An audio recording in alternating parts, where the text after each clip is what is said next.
Hello! Hello, everyone. Welcome to the G.A.P, the anime podcast that is now canonically better than sex. I am your host, Matt, aka Legion Rex. With me, I have my co-host, Shane, aka the Bearded One. How are you doing today, Shane? Duke, do you want the ball?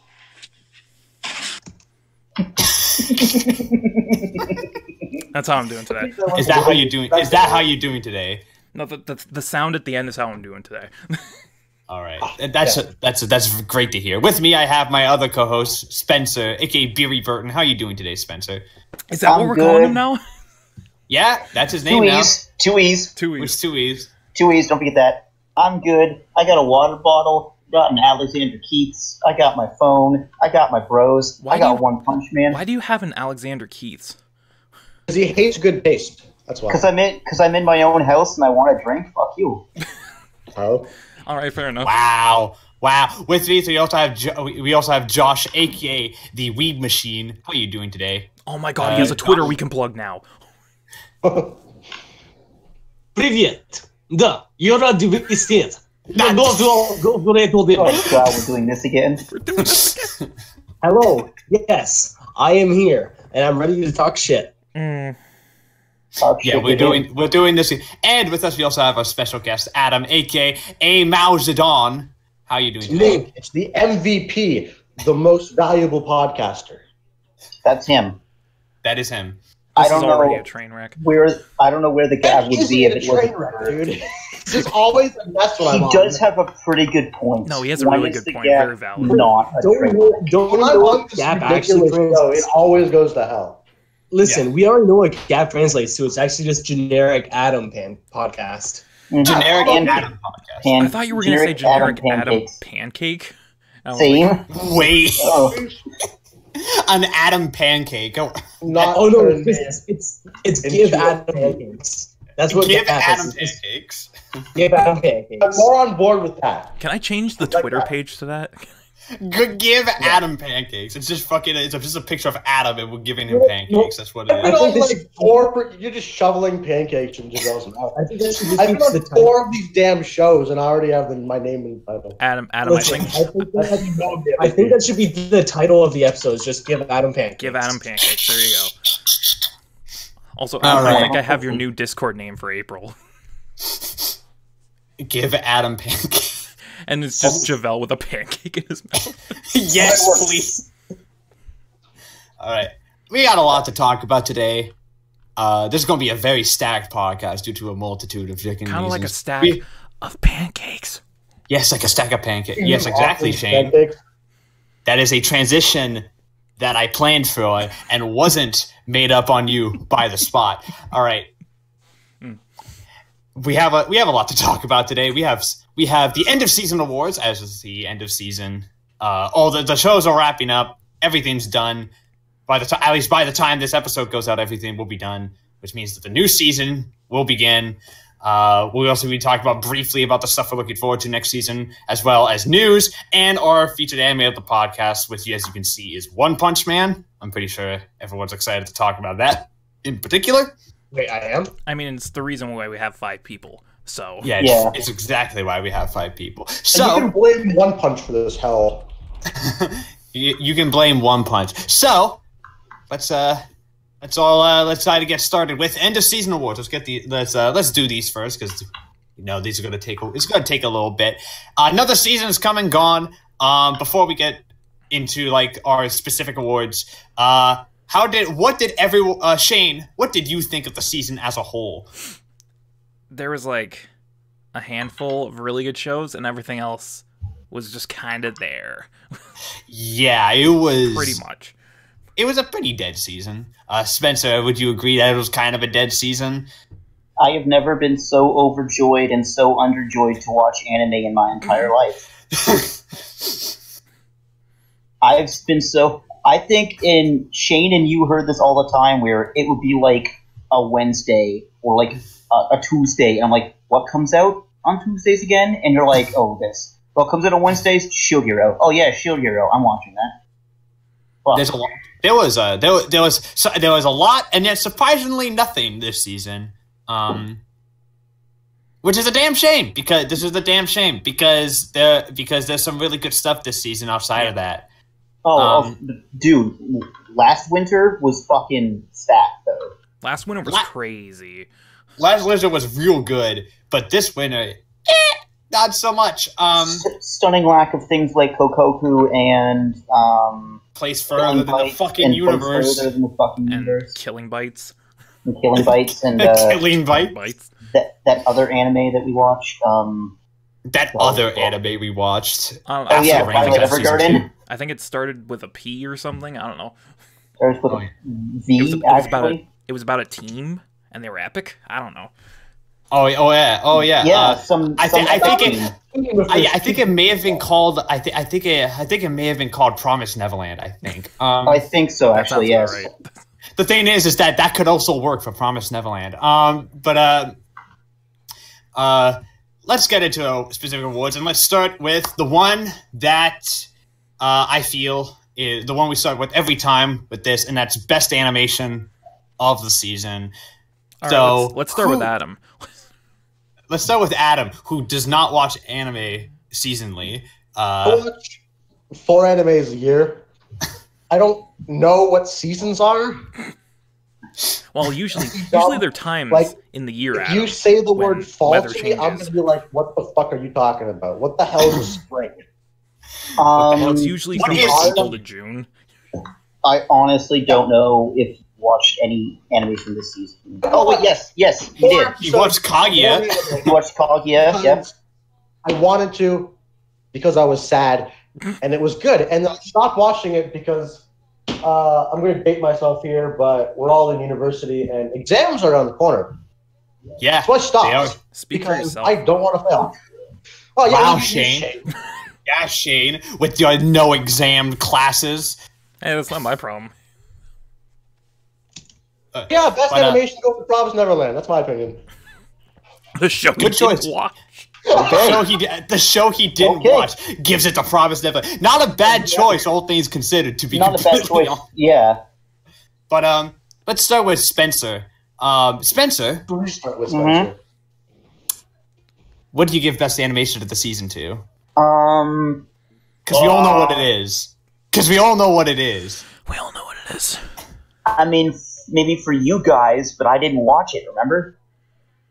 No, we know exactly what you're gonna pick because you specifically didn't watch what we're talking about. Yeah, it's Promise Neverland. All right, so that has the best. Either Promise Neverland or I'm gonna not give it like a tie, but runner-up goes to Boogie Pop and the others. Okay, thank God. Thank God. Oh yeah, so yeah, Boogie Pop is. Did you think I was gonna give it to what I think you were gonna say? You know damn well that's what I was thinking. No. Fucking. That goes somewhere else on the list, okay? Alright. Fuck it, but why you give it to Promise Neverland, Spencer? Promise Neverland is gorgeous. Mm-hmm. I'm gonna give another shout out to Studio Cloverworks, who we were like, hey, what's this oh god, they worked on Darling, and they're making something called Bunny Girl Senpai. That sounds stupid. And then they made Bunny Girl, and I'm like, And then they made Promise Neverland, and I'm like, okay, you guys can give us beautiful, fluid animation, but also incredibly stylized camera movements. When season 2 of Promise Neverland gets announced before Bunny Girl. Yeah. Well, Bunny Girl's got the movie coming. Yeah, Bunny Girl has a movie coming out. But, like, it's this... Just everything about it looks really nice. The character models are spot on, and they move like people, not like certain other anime that I watched this season. But yeah, Promise Neverland gets best animation. You know what? Fair choice. Like honestly, if this other show didn't exist. Yeah. Yes. Josh, do you have a pick for best animation of the season or no? Yeah, I do. It's one I haven't watched yet, but I plan on watching. It's done by the grandpappy of anime, you know. Dororo looks really good. Just animation wise. Respectable choice. Dororo was my runner-up. It looks just really clean. Like the fight animations look so smooth. And hey, guess what? And, It's kept that quality. You can also see like its roots of animation. Like it's got that classic 1970s style, but modernized, and I like that. Totoro looks ridiculously good, and I think like one of the best things about it is it translated Tezuka's style into like modern day perfectly. Like you can still see its modern root, or it's a 1970s roots, 1960s roots, but it's modernized and it looks. I wonder why it looks so good. I don't know. It might be because of Mappa. Studio Mappa. It looks stunning, but we all know, Shane. Matt, what's the real answer? The real answer is Mob Psycho 102, season 2. Because holy mother of God, what this? I want to lay it into you guys. This is the best looking fucking TV show I have ever seen. I can't disagree there. Not just animation. It's the best looking TV show I have ever seen. I have never seen anything like this. Like the last time I saw something like this was Mob Psycho 100's first season. Fair. 2 years ago, like 3 years ago, and this looks remember that season? How amazing that looked. They somehow did it better. And I don't know how. Season 1 looks kind of like shit now compared to this. And season 1 still looks amazing. Like, it's ridiculous on how good this season looks. And the level of quality that's consistent in every episode. See, here's the thing. I wonder what studio does Mob Psycho. Oh, I don't know. It's just a little studio bounce. Don't know if you've heard. I don't know what else they've done. Garbage like My Hero. What's that? Absolute trash, like Fullmetal Alchemist. How's that show? Let's be real though. Compared to Mob, My Hero does kind of look like trash. Yeah. No. My Hero suffers from the fact that it is a seasonal show and it is technically a long runner. So it has a couple of episodes that look kind of. You know what though?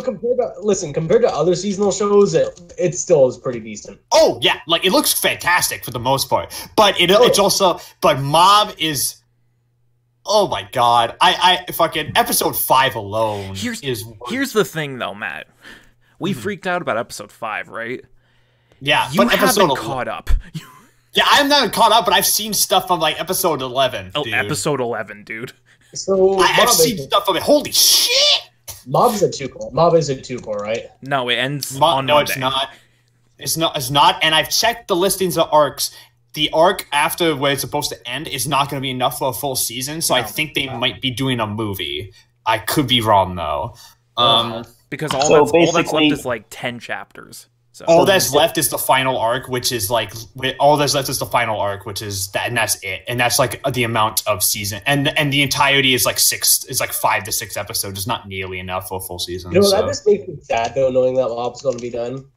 Yeah, but imagine Mob with big screen movie animation, dude. Here's the thing: I'm going to do a hot take. Yeah, I think Mob Psycho is better than One Punch. No, that's not a hot take. That is a general consensus. It's just I don't see why one didn't give it as much as love as One Punch. I think he just wanted to keep the quirky nature of it intact, unlike One Punch, which did go into actual serious territory. Yeah.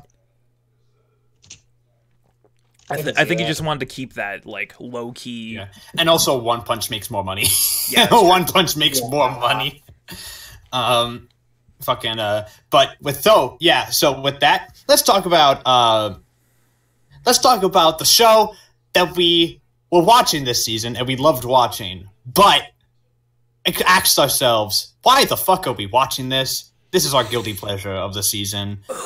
Shane, what's your guilty pleasure of the season? Because I'm very curious, because you had a bunch of guilty pleasures at the start of the season, but they all kind of went away. I wonder which. I'm actually very curious to see which one you picked. Let me check my list real quick. Because everything I would have considered a guilty pleasure just ended up being bad to the point where I couldn't derive any pleasure from it. So my actual guilty pleasure on your list, and then just go through it. See, here's the thing. No. No. Sure, go ahead with that. Never mind. No, but my actual guilty pleasure is a show that Spencer likes to shit on, that he's also watched. Not the one he probably thinks I'm talking about, but it's Girly Air Force. Oh, yeah. Oh, my God. Did you mean Darling in the Franxx, but with planes? It's Darling in the Franxx, but with planes. Shane, how do you like Girly Air Force? I mean, I can't tell you if it's good. It probably isn't. But God, I enjoyed watching it compared to some of the other crap that came out. So that's saying something. Spencer dropped Girly Air Force because he hated it. 3 episodes, I'm like, I already saw this fucking last season. I don't want this again. Okay, I can't deal with the first episode. The man gets fucking yeeted into a plane, made out with, and then... I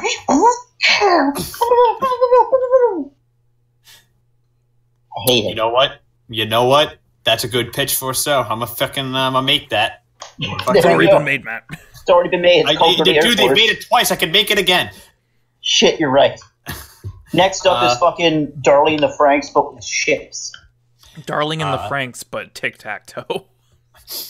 So, Josh, do you have a guilty pleasure this season? With NASCAR, here you go. That's how you win. Actually, yes, I do. I know. Wait, this is a mistake. I know what he's gonna pick. I know exactly what it is. How clumsy are you, Miss Bueno-san? There it is. It's this shit. There it is. You've all hated it, but I just think it's funny and adorable. I didn't see it. I haven't seen it. Dude, I watched... Don't even bother. I watched a 5-minute clip, and the first clip scene is fucking...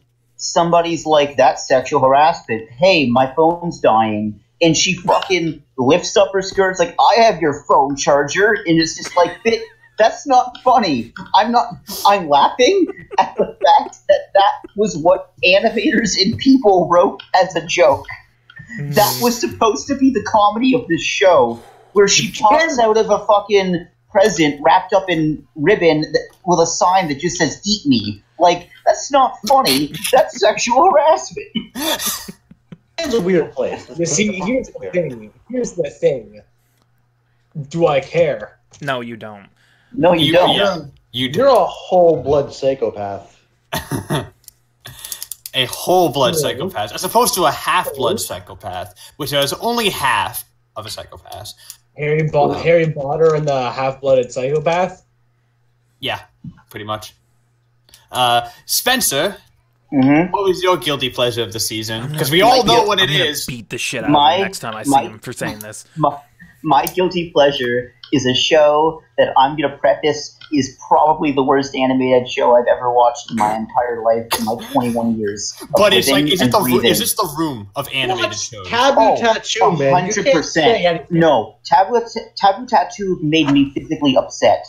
But this is just bad from every standpoint. So pretty much... Does that make you physically upset, too? No. This is the room. Spencer thinks this is the room. This is the room of anime, because it's atrocious. It's genuinely, it'll probably win my anime, like my worst anime of the year, because it's that bad. But it's such... I'm talking about the one, the only, the Dimension High School. This show brought me back week after week with its absolute fucking insanity. Dude, I was explaining part of the plot to Shane, and he just started laughing because it's that ridiculous. Keep in mind, I didn't watch it because I actually value my self-worth. He values his sanity. This is amazing. It took them 4 episodes to get to a fart joke. One character spends half of the show being an absolute cunt, and the other half of the show being the fucking wacky comic relief person that makes fart jokes and goes, woo, woo! I thought you were going to say one character spends half the show being dead.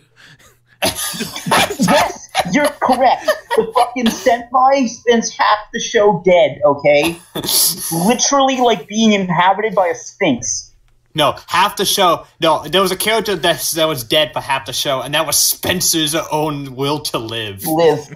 Okay? What will to Oh live? my god, you owe it to yourself to... I think I'm a masochist. I think this awakened You are my absolutely fucking a masochist. No, masochistic dude, side. Spencer, welcome to the club. Welcome to the club, dude. Welcome to the bad anime club. I think I'm now an anime masochist. Also, maybe the other kind, but we don't talk about that on this I think Be you're podcast. away both from your kinds. doors. Dude, you understand, the last episode is filmed like a fucking amateur Ghost Adventures episode. It's all filmed Just on... the Ghost Adventures episode, you mean? Yes. Yeah. They open a door and there's an inflatable snowman just sitting in the middle of the room. This is amazing, and that's why it's my guilty pleasure. Is it Sounds so even anime because guilty it's like about it. live action? It is anime, technically. It's both. Emphasis on the technically. It counts. It counts. It's on Annie chart. It counts. It's on I don't know a Val. lot on there. It's on Mao. It counts. All right. Now time for fucking I don't know if Adam's got one. Adam's probably gonna Oh, say a his was random. Adam, quintuplets. Easy. I watched one episode and stopped because I didn't want to watch the sub. That still counts, buddy. I'm just I've heard I'm not quintuplets was ashamed of actually good though, so I don't know if it counts. pleasure because I'm not guilty for watching it. Like, fuck you. I like hot redheads. Eat my ass. Same here. That's Yeah, our what up, podcast son? title. That's our podcast title. Look, man, Adam's got the right fucking idea. So like, Who I doesn't know like it's a good. redhead? Seriously. Like, I am aware of what is popping. Let's make that perfectly clear. all right. So, my guilty pleasure has been made pretty well known over the course of the season, and that's the unexpected Handshaker sequel, Wiz. Why are we still watching this? Who asked for this? Why not? 'Cause I asked for it because Handshakers is the worst anime I've ever seen. But I love it. If Spencer's masochists. Am I right? if Spencer's The Room is Dimension High School, my anime The Room is definitely Handshakers, and seeing more Handshakers just fills me with delight. Fills me with its delight, especially when it goes back into the fucking same convoluted garbage that the first Handshakers was in. I'm brought back to a simpler time where I watched Handshakers weekly and questioned to myself, why am I doing this? The Why am I fact, though, living? that you say this is better than Handshakers fills me with trepidation and joy. It is better than Handshakers, only marginally, because it actually tries to have a decent main character. The main character in this is a little better than the one in Handshakers. At least he has a personality in this one. Kind of. But here's the thing: all of the characters from the first season are back, Matt. They're all back, and you don't give a shit about any of them, and I love it. I don't know this- who like 90% of them are. Yeah, I no, watched trust all me, episodes, I and I watched still don't. I watched the first season, and I don't know who half of them are. There's a lolly, I think. Yeah, that's the Yeah. lolly. The lolly. She runs a fucking- cafe, that's all I know. The action sequences are completely incomprehensible. You don't know what the hell's going on. They use the same music track over and over again. Yeah, The it's same like one over 5 or 6 and times. over. This is my kind of shit where it's so bad that I can't help but like bask in its badness. Oh, dude, I want to Best. state that if episode 12 of Dimension High School did not start with the phrase, "This entire episode is ad-libbed for your enjoyment," it would have been whiz. But the fact that they said almost this entire episode is ad-libbed for your enjoyment, I'm like, okay, Dimension High School, you fucking win. You win. All right. It got to a Ghost Stories level, I presume. Oh, God, yeah. All right. I get an idea of what the show is like now. Okay. I'm not going to watch it ever in my life. It's amazing. But now you have an idea. And I have an idea. So now we talked about guilty pleasures, but sometimes we have the shows that surprise us with their level of quality. Shane, what was your biggest surprise of the last season? I had to think about this because a lot of the big shows that I knew I was going to be watching this season, I kind of knew what to expect going in. Like, Mob Psycho, I knew what to expect. Promised Neverland, I had a pretty good idea of what to expect. But the one show that ended up being better than I expected it would be is my biggest surprise, which was Dororo. Because Dororo is mine too. Dororo is mine too. Because Dororo I was expected to be like, an 8, 9 out of 10. I'm like, you know what? It's probably going to be real good. Not going to be my favorite season, but go be real good. This is 10 out of 10 material right now. Absolutely. I'd argue. Mm-hmm. Yeah, like it's getting caught up. Easy 10 out of 10 too like, right now. The fact that they took this manga that Tezuka wrote 50 years ago, that was only 4 volumes, and managed to get such a high quality product out of it while adding their own stuff onto it, like, it's impressive. Fucking Dororo might also be one of the darkest shows I've seen in a very, very long time, and I love how it doesn't skimp out on that. Do you like shows with color? This isn't the show for you. No, this show, I've never seen a more beautiful gray show before. The show's gray. This is monochrome as shit. But it looks like an old manga and an old anime too. So I think that's kind of cool. It looks like a classic 60s a black and white anime, like an Astro Boy or fucking the original Dororo, which was made in black and white. Which, by the way, if you want to watch the original Dororo, it's actually legally. I don't think it's legally available for streaming, but you can buy it legally. Why does that stop people? Yeah, it's actually available legally. There's no dub for it, obviously, because it's so fucking old.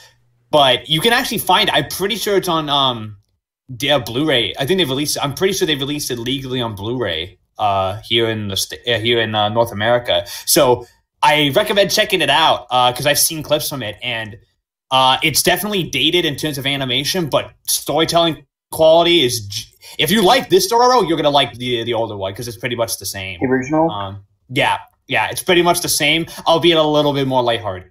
And just a tiny bit, because Tezuka and all that stuff. But Dororo is same with Shane.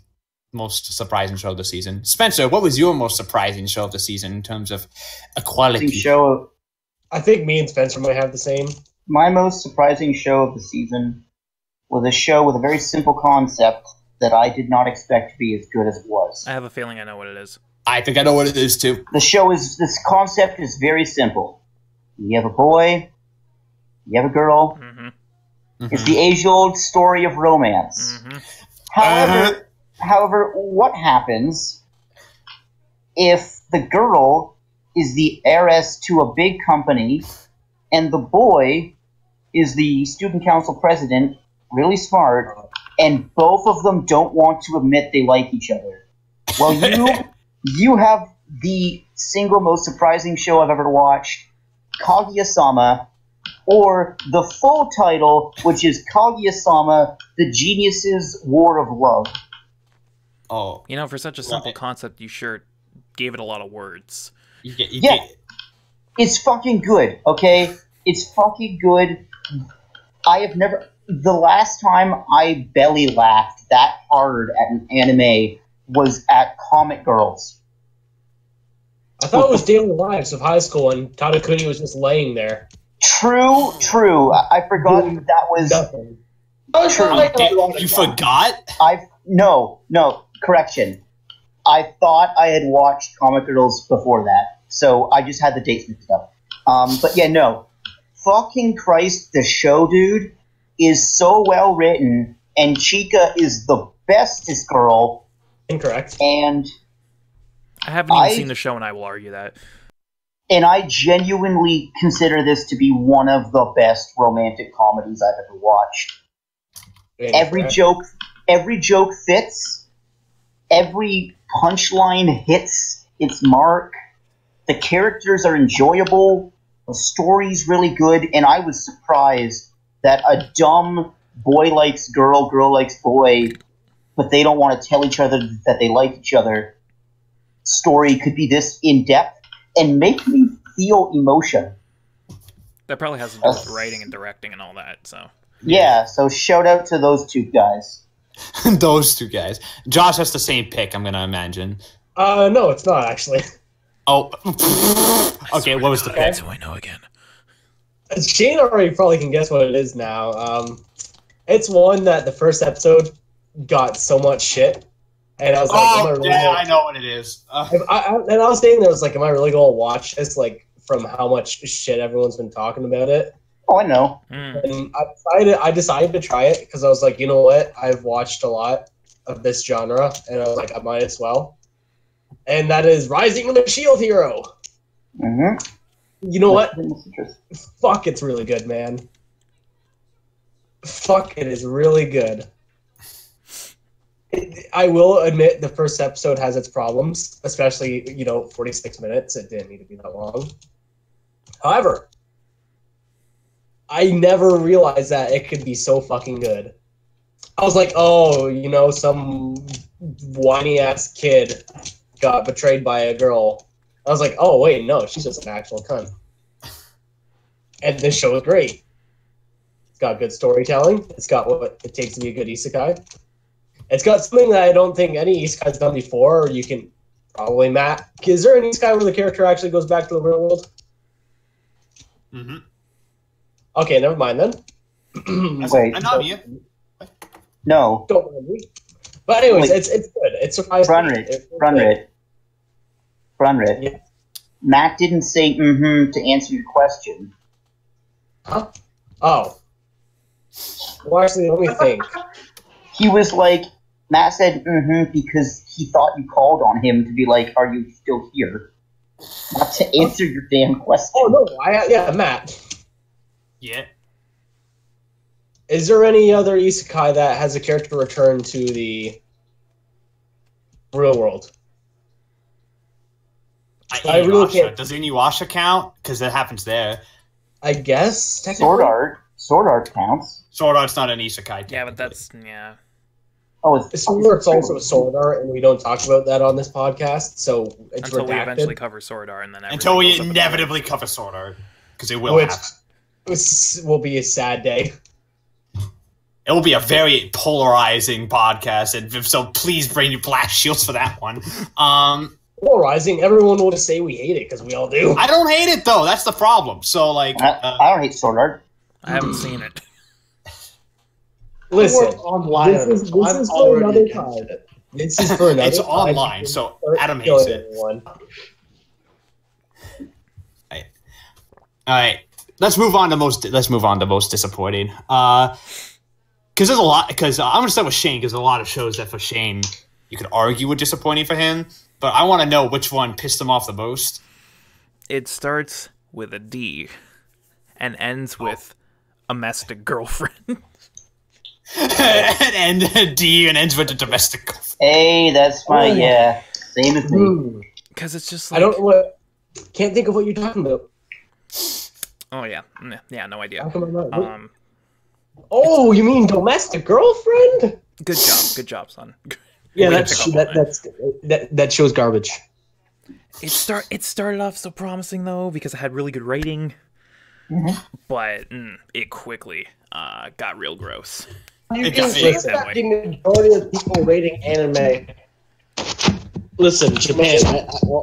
Okay, I'm gonna say something, and it's quite vulgar, but it's the only term I can think of at this moment to aptly describe a character. Speak dirty to me, Spencer. So You're not I a word. apologize for this phrase. Matthew, do I have permission to utter it?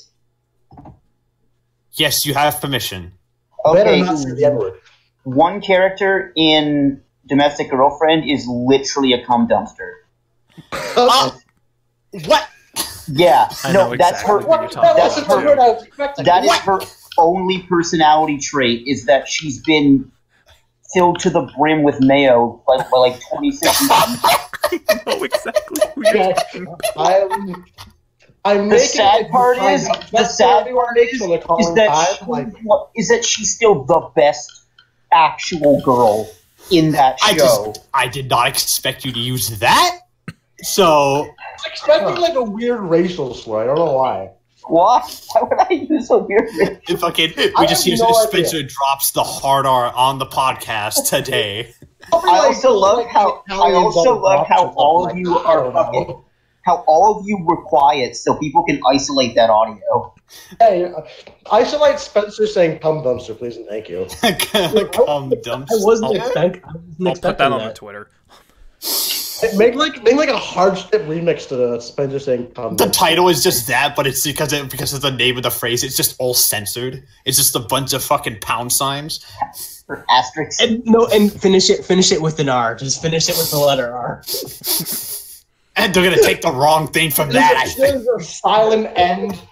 There's a silent end at the beginning for some reason. We're not sure why. And for some reason, a lot of the letters got left out, so it's only like N asterisk asterisk asterisk asterisk asterisk R. Oh no! Jesus H. I don't even want to talk about this anymore.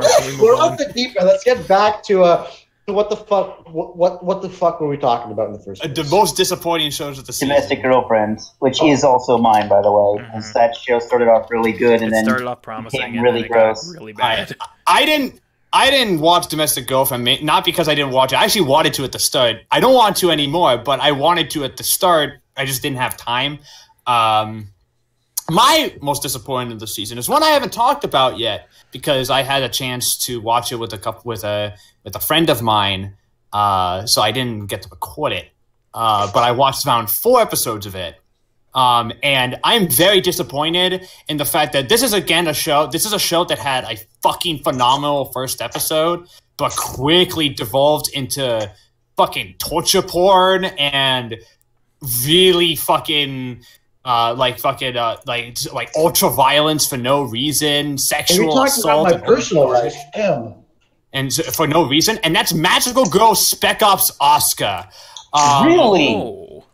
Oh. This show. Why are all these magical girl shows so fucked up? Like, was it like a couple of seasons ago? Madoka Magica. Fight was just insane. Because Madoka Magica happened, but also not all of them are fucked up. Magical Girl Ora is one of the best comedies you'll watch from It's that also year. like the only non-dark magical girl show right now. It's like for the right past decade. Guess what? Correction. Before Madoka happened, Utena happened. Yeah, let's talk about Magical Girl Spec Ops Asuka because this is a show that for the first episode, I think actually like the first couple was actually really good because it has a really good hook. Has a really good hook. Has a really good hook. It's what if magical. Basically, it's about the after of the magical. Like, what if you follow the magical girl after they beat the main villain? Which is a great premise, and it wants to explore like PTSD and the idea that like shit like this fucks you up mentally forever and all that stuff, and it's really really fast. And it's like, okay, this is a great hook, great premise. And then they had to do a scene which was 10 minutes of nothing but a girl's fingernails getting ripped off, graphically, for no reason. I don't want to see that. You know the reason. The reason I don't want to see that. You gotta have some edge in the season. Yeah, so. You get a girl gets decapitated, eyes get gouged out. Jesus Christ! Dismemberments. That's interesting. There's electroshock therapy in this. That's new. It's something. It's super fucked, and I can understand why someone would like it. Normally, you would think I would like this type of thing because I like really dark shit. Yeah, because you're a sick fuck. That's why. I am a sick fuck. But there's some things that even I won't touch, and this has become one of them. It's that. Would you say it's that elfin lead style edgy? Yeah, edgy? Yeah. It turned into elfin lead, and it stopped, and also it stopped being clever in terms of its storytelling. Pretty much it started ignoring the stuff that made it cool in the first place, like the PTSD stuff. It started just becoming like standard edgy dark stuff for no reason. Laughing you in the face, like, oh, look how hard we are. Yeah, you fucking like this, you bitch. Yeah, pretty much actually. That's pretty much, and I was just like, why? That's why. That's actually sad because I was actually excited for it. Same. Yeah. I thought it looked really good, and it's from Linden Films too. They've done good work in the past. Yeah. That actually is disappointing to hear. All right, just anyways, it's time for our last two awards. It's the best and worst of the season. Let's start with worst because I want to end the seasons on a high note. Worst of the seasons. I think we all have. I don't have. I think we all have the same worst of the season. I don't, but I know Shane and Spencer do. I don't know. No, I think Shane has the other one. All right, Spencer, what's your worst of the season? Oh, it's Wiz. It's 100% Wiz. It's Wiz. I can't. Yeah, Wiz is mine too. I can't give it to any other anime because Wiz makes me confused, hurts my head, and Matthew, you're not even at episode where. Do you care about spoilers? LOL, no. Okay, well, you know the white-haired girl. I forget her name because Does she get a Nimrod? She doesn't have a Nimrod. No, wait, no. She does get a Nimrod. They both get. I called it at the first episode that she was going to get a Nimrod. They both get. Okay, so here's how episode 11 and 12 work out. Okay, so one. What's that chick from Handshakers? The one with the main character. What's her name again? Oh god. I forget her name because that's how memorable they are. They find her. Okay. And because this is from the last episode. But before all this happens, we meet DJ Nielsen, who fucking is like, hey. Did you know, wiki, I say English words that need to be subtitled in Japanese on the bottom. Also, what's up, a cool man? You're a pretty cool dude. That's that character in a nutshell, by the way. So, it turns out that the composer wants to work with, Yuki. Just don't even try, dude. Just don't. Yukiya. It's Yukiya. It's Yukiya. Yukiya and Haruka. That's her name. Haruka. It's Yukiya and Haruka. Is the white-haired girl. Like, hey. Also, she has blue hair, but blue-haired, and she also has a Nimrod, and she also has the ability to pull people into. Wait, she does? Yes. I did not expect that. That's fucking stupid. I love. Also. The composer also has the ability to pull people into, whatever it's called. I forget the name of it. All right, I told you this was going to happen. This happened with Handshakers too. Handshakers in its last fucking 3 to 4 episodes went bonkers. Fucking Wiz is going. I knew it. They had to face against the two main leads of Handshakers using Nimrods that are just guitars. Oh yeah, the one chick has a bass guitar. I want to talk about. Yeah, the one chick has fucking, what's his name? I honestly, you know what? Keep talking. I'm looking it up on my phone because I genuinely need to know. What's he look? What's the fucking what is? It's the main character. It's the main character. It's the guy with the gears. No, the guy with the gears. Oh, that guy. Fucking Tazuna. Tazuma. Yeah. No, yeah, Tazuma. The plot twist is that Yukiya and Haruka fight Tazuna and Koyori for literally no reason. That's it. Oh, they pit the two leads against each other. And guess what? It's dumb. Guess what? No, it's better than that, okay? Because in comes Yukiya's adoptive family members to fight for his honor.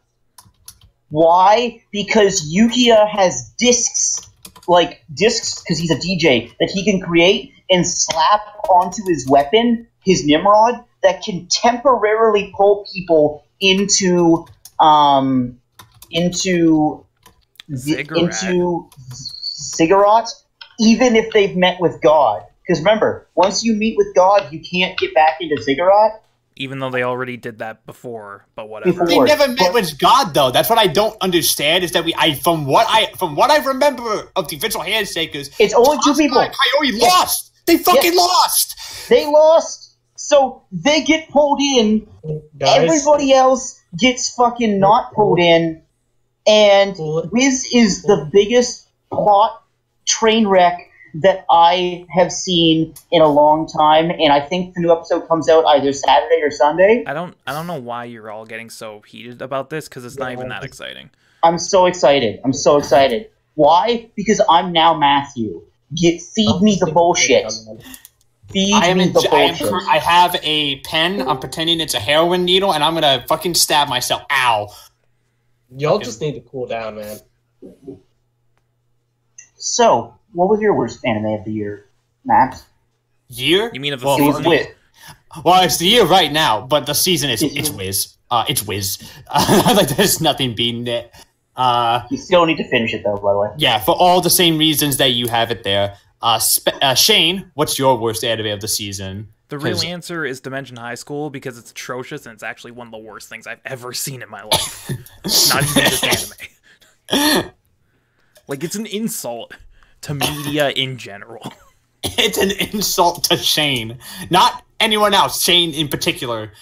It's an insult made for him in particular. Like, I literally don't know. I don't know how anyone who worked on this looked at this and said, yeah, that's it. The creator of the show, like, wrote you a letter, just like, fuck you. But, I wouldn't be surprised, to be honest. The ED kind of slapped, though. I see my vocabulary. I think I managed to sit through an entire episode to get to that point. Fucking, I'm surprised that it... Skip the whole episode and listen to the EP 12 times. I'm surprised that it wasn't something like Kemurakusa. See, here's the thing. Dimension High School's still worse. Alright. Josh, what's the worst show of the season for you? Okay, since you guys took so fucking long, we'll make this quick. Oh, fuck off. I'm gonna go too, guys. There's 5 of us here, and I've got a worst of the season. Alright. We'll get to Adam in a second. Josh, what's your worst of the season? It was Domestic Girlfriend. It's giving me RMO flashbacks. That's a big no-no. Okay, so for no-no vibes, it's Domestic Girlfriend for Josh. It's a big no-no. Alright. Josh? Like the picture of chocolate with the big no-no, that's it. Alright, so that's Josh has got Domestic Girlfriend. Adam, what's your worst of the season? This was a one-off thing. It premiered last night, and I spent 2.5 hours of my time watching it. I got to watch Michigan basketball. One of those shots against Texas Tech. It sucked and I hated it. It was so bad. But in the season, Michigan was undefeated, and now we're out. I'm done. That's it. Okay, we're good here. All right. So now let's go. Infinite sports things I'm going to talk about. Now, best of the season time. I'm really sorry I had to get that in. It's all right. No, best of the season time. Who didn't have Mob Psycho? Who did not have Mob Psycho? Me. Because you didn't watch it. Yes. Yeah. Josh, did you have Mob Psycho? Yeah, I didn't watch it, but I'm still giving it. All right. That's the right answer. Adam, you probably didn't watch Mob Psycho at all. So guess I'll give it to Mob Psycho. I don't fucking know. Wow, I'm the only person not giving it to Mob Psycho. All right, let's start with Spencer. What do you give it to? See, you know what?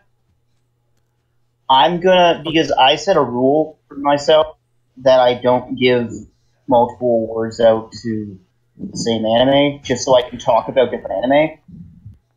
So, for all intents and purposes, it's Promised Neverland, but I've talked enough about Promised Neverland. So another anime that I really Neverland now. So, but another anime that I really enjoyed was Boogie Pop and Others. And for what it is, I actually enjoyed it slightly. Okay, it's weird. I enjoyed it, but I don't think it's as perfect as Promised Neverland. But I think it's the best from start to end. So, Boogie Pop is a series of light novels, media, manga, anime about a Shinigami named Boogie Pop who comes whenever there's a threat to the Earth and the people on it. And how the anime and light novels and manga and so that works is that it puts you at the end of the story, and then brings you back and basically states, here's how we got here. Here's how we got to where we were. Split different arcs. Boogie Pop is an interesting character because he doesn't care about anything or anyone. All he cares about is maintaining that balance. A lot of the ideas is and like the abilities that the non-humans of the Tool organization have are really interesting and pretty cool. Some arcs went on for a bit too long, episode too long, but after finishing it, I can genuinely recommend this highly and ask people because I know it's confusing.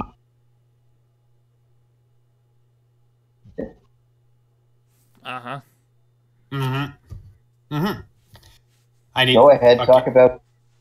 Yeah. All right, Mob Psycho. That's all I have to say. Go ahead. Yeah, just Mob Psycho. Like all the stuff we went into with best animation. I mean, the animation alone would have made my favorite of the season, but I think it also helps that Mob Psycho this season was very well written, very well directed, had a very, very strong thematic hook, lots of depth, great characters, and probably easily, one of my favorite openings of the season, by far. Yeah. Not my favorite opening. My favorite opening of the season was Dororo's. Dororo had my That's favorite not what I opening was of the season. expecting. Incorrect. No, you thought it was going to be Promised Neverland, but Dororo's OP slaps. Promised Neverland is mine, or Incorrect. Kaguya-sama. Incorrect. I swear to God, if you It's say Mob Shield Psycho, Hero. dude. It's Mob Psychos, dude. Oh, okay. Oh. Fucking Shield. Shield OP is good. Shield Hero's OP is good, too. Shield OP is good. like Mob The Psycho music just in Shield whips Hero it. actually, Matt, the Shield Hero actually gets better. Wait, no, sorry. I mean, yes, it does, but no, the music really fucking good. Also, get excited for Dororo's second OP because Asian Kung Fu Generation is doing it, and I know Josh will be very happy to hear that. Fucking love AKG, dude. Yeah. So normally, so that's our end of season awards. That took a while. Normally, we would talk about what anime we were excited for next season, but I think I would have skipped because we have so much on our plate. I'm actually going to move that to next podcast. Goddamn minutes. Yeah. Yeah, I'm going to move that to next podcast. We could always just follow Saitama's rule of 20 words or less. We're gonna move it to next podcast. We'll talk about, and I think we'll have more time to talk about it next podcast, anyways. So we'll move it to next podcast. So we're moving on to news because we got a fuck ton of news. So if you guys were not following the anime news circuit, the past couple of weeks, you are a normal person. Yeah, you're not insane. Requisite normal person here. I have no idea what's happening. This is all breaking news to me. Aside from Promised Neverland Season 2. Not seen the first season. Yeah, breaking news, Promised Neverland Season 2. The idiot's the one who breaks the news because I'm better than you. But none of the other four in this podcast would shut up about it. I thought we were going to talk about the other breaking news that made me happy. No, Mac, we'll get it? We're gonna get there. We're gonna get there. Your news is lame. My news is cool as hell. Also, both of you are jumping the gun. I don't know. We'll go over there and punch you. That's incredibly hostile. All right, so I know. And with this, so we're gonna just get into news. Since we got a lot of news, we're gonna mostly lightning round this stuff. Well, the news will be mentioned. We'll give some very, very brief thoughts on it, and then we'll move on. So let's just start it. Dr. Stone is coming in July. We all know that, but they just revealed the staff list for it, and I'm very, very excited for who they got. The director of the anime is Shinya Ino, who this is going to be the first anime he's ever directed, but he has been an episode director on shows like Hanebado, Review Starlight, Made in Abyss, and he's also done storyboards for all three of those shows as well. The writer this is the first show his name is Yuichiro Kido. He has never written a full series before, but he has written episode scripts before for stuff like 91 Days, After the Rain, and Blue Exorcist Kyoto Saga. as well as the person composing the music is going to be Yuki Kanasaka, who did music for Blood Blockade Battlefront and beyond. And they no more new cast has been revealed for it, but that's the staff list. Anyone got thoughts on the staff list? I think Shane might have a little bit on that. I don't have anything to say except Dr. Stone is hype. It's going to be hype. I'm excited for this. I think Spencer's excited for this too. I'm going to give this a out of 10. Good. Out of 10. The appropriate rating. No, all right. What does the onomatopoeia translate to in a number system? Oh, that's like a 8. Okay, that's good. All right. As an 8. All right. Next thing. One of the shows that we've been following for the past 2 seasons, for the past 2 cores, has been That Time I Got Reincarnated as a Slime. Well, it just recently wrapped up. But we'll be getting more, as it will be getting a second season next year in 2020. When in 2020? Who knows? But it's coming in 2020. So get ready for more slime. Same staff. They've confirmed it. Same staff. Same everything. Same director. Same writer. Same assistant director. Same animator. Same everything. Same studio. So pretty much, if you like season 1 of Slime, you're going to like season 2 of Slime more than likely. Unless it goes to shit. Don't even curse it, boy. Don't even curse it. I can curse whatever I want, bitch. Oogity boogity boo. Boggity boggity ba. All right, moving on. Next big announcement was a show that is a Shane show 100%. And that's a show that got enough called a No Guns Life. Yes. This is a show. This is a show literally about a man who wakes up with no memory of his previous life, and now his head is a gun. And sometimes this happens to you. His head is a gun, and not just any gun, a revolver. And now he is a detective called a Resolver because he has a head as a revolver. Wait, I did not know that part. Yeah, he's a Resolver, dude. Fucking inject this into my veins. No other anime has to come out. No other show matters anymore. Ever. Cancel everything. Yeah, they confirmed who's going to be doing the staff list, and it's literally just the Overlord people.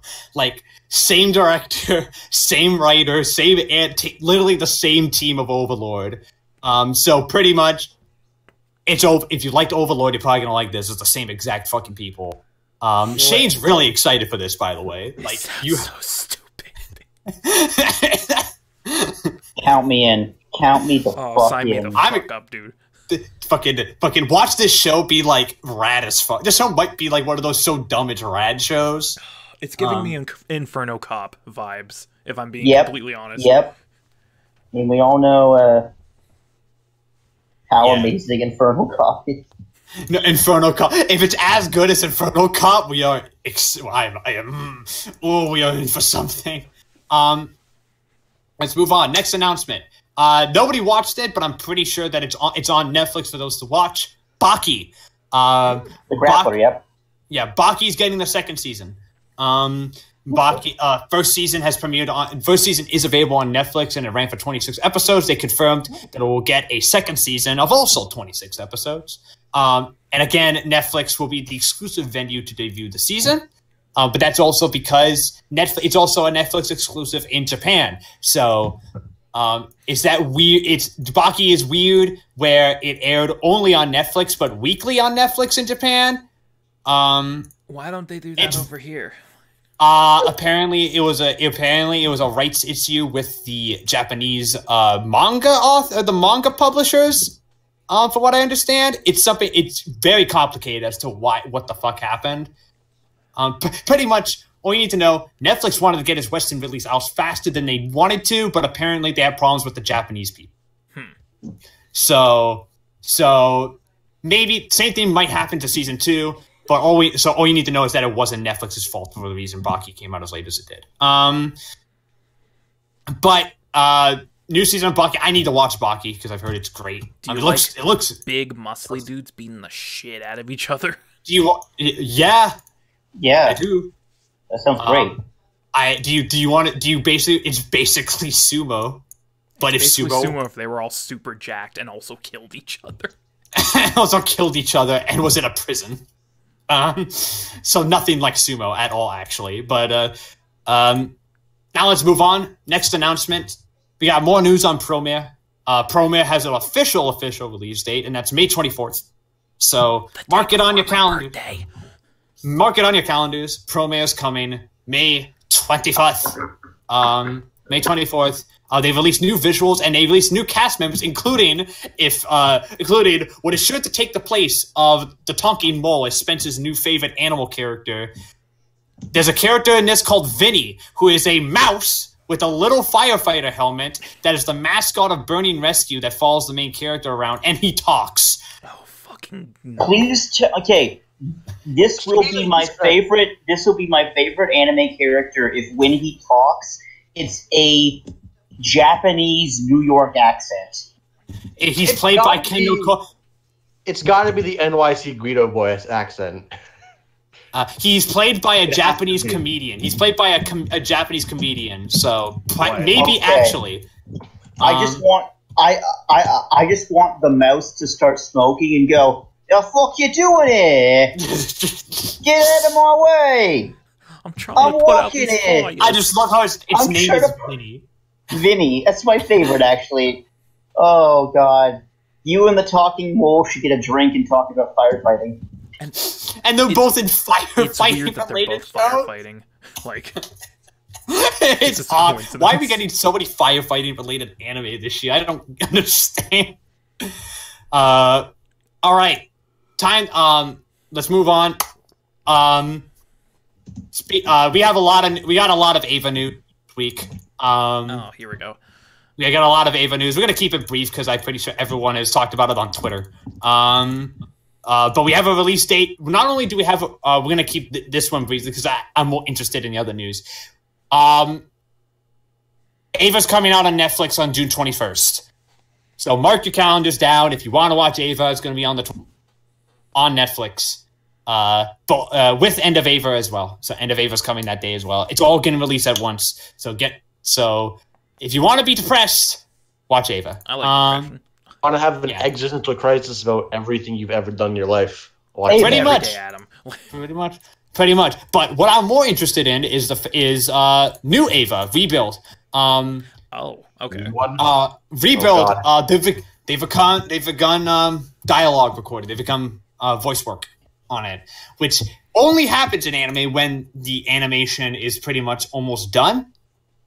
Which means that Ava 4.0 or Ava 3.0 plus 1.0, as it's actually called, is pretty much done. Which means it's coming. Finally. Only took 8 years. But it's finally happening. It's going to be an end of an era because it's going to be the last thing Ava that I think Ano ever works on because he's getting up there in age, and I think he said after this he's done. It's going to be end of an era. It's not going to be the last thing for Ava. 100% it's not because that makes way too much money. But, it's if it doesn't make me bawl like a bitch, then it's failed. It hasn't done its job. Then it hasn't done its job. But I'm very excited. It's very excited. Shane will soon be excited once he gets to Ava, which will be very soon. Yeah, in 3 months. In 3 months. In 3 months, he will understand what I mean. He will understand. He will see the light. Unless finally. The plot twist is that I end up hating it. If you end up hating Ava, there will be a vacant spot on the gap. I'll be fired on. Not because I fired him. Not because I fired her, but because he's dead. Oh, and because you killed me. Okay. Yeah, that's actually what it is. I'm not gonna fire you. That's too disrespectful. But taking my life is fine. Oh yeah, that's fine. That's fine. Murder's fine, dude. Guys, murder is completely fine. All right. The next piece of news. Everything after this, with the exception of two other pieces of news that are a little bigger, come from Anime Japan. So I'm just gonna mention them very, very quickly, and then we'll just talk about all that at once because that way it'll just be easier. And I will be back because my parents are calling me. Oh no! I think it's time for a sponsor. Okay, let's wait one second. Let me just Wait, are we talking about the Promised Neverland season 2? Like I started it, and then now the news guy's gone, so I've got to talk about it now. God, I don't have a piece of paper with me, so you just have to deal with this crinkling water bottle. Yeah, it's on the water bottle. It's printed on the label. So yeah, Got Promised it. Neverland. Okay, season 2 word from our sponsors. This episode is brought to you by the cool and refreshing taste of Coca-Cola. Oh, Coca-Cola. Yes, I know. Coca-Cola. It's Vanilla crazy. orange Coca-Cola. It's true. What you do is you take vanilla Coca-Cola and orange sorbet Coca-Cola. Remember how you used to put the lime in the coconut and mix it all up? It's Yeah. like that. But Hey, you put vanilla in the orange and then Adam. the Coke, and then you mix it all up. Adam, are you getting paid to do the ad reads? Yes, I am actually. That's No, a you're lie, not. You know it. More than So you. you cut your shit and you let the master read his goddamn ads. Okay, sure. This is not Anyways. getting post, right? No, it's not. No, absolutely not. Nightmare. This episode is brought to you by the, once again, delicious and refreshing taste of Coca-Cola. Have you ever drank Pepsi and realized that you hate yourself and you're a depressed piece of shit? All the time. Every day. Coca-Cola instead.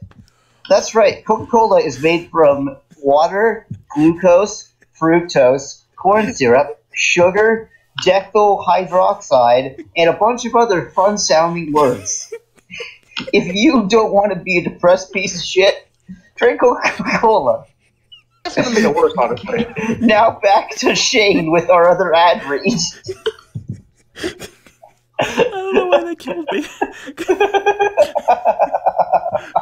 It was the part where you were like, have you ever drank a Pepsi and realized you're a piece of shit? You're a depressed piece of shit. You hate yourself. Well, don't do that anymore. Anyways, on to Shane with our second sponsor. Oh, where's the Shane? second sponsor? Hold on. Let me bring it up. Oh, God. I just have to die real quick first. Yes, fine. You'll find it in heaven. There's an angel waiting for you. Oh, okay. Let me find a sponsor. Our second sponsor of the day is Insomniac Games. Really? Yes. Damn. We've been paid to promote the new Ratchet & Clank sequel movie game. Which is actually a remake of Ratchet & Clank 2, but we're not going to tell anyone about it. It's under the table. Buy it on Blu-ray. May 28th. That's it. I That's the actually whole like to talk about one of our sponsors too. Okay, Josh Oh has a sponsor. shit, Josh. What's our third sponsor? I'd like to thank our third sponsor, Epic Games. Are we getting paid to play Fortnite? Our friends, Fortnite. Now, remember, kids, Ninja is in epic need of your help. So all you need to do is grab your credit card and get the 3 magic numbers on the back and give us the names. Put them in the comments below. Wait. Oh shit. There's one more. I think Alright, we found I'm back. one more. This episode of the G.A.P. has been brought to you by the cool and refreshing taste of ramen noodles. I thought you were going to say Pepsi. Do you ever think to yourself, oh, you'll hear my thoughts on Pepsi. Sorry, our sponsor's thoughts on Pepsi. What are your thoughts on Pepsi? Ramen noodles. Have you ever looked into a mirror and realized that you're a Date Bayo motherfucker and you like Naruto? Well, enjoy our delicious cup noodles This is in Japanese, sorry. Let me type it into my my translator. 1 second. Okay, Matt, we're going. Matt, go. Yeah. Chicken. Chicken. Eat chicken-flavored ramen, and you too can be the Naruto of your dreams. Back to you, Matthew. I want to die. Just shut up. All right. Anime Japan, as I was mentioning before, I got called. That's all staying in. Don't worry.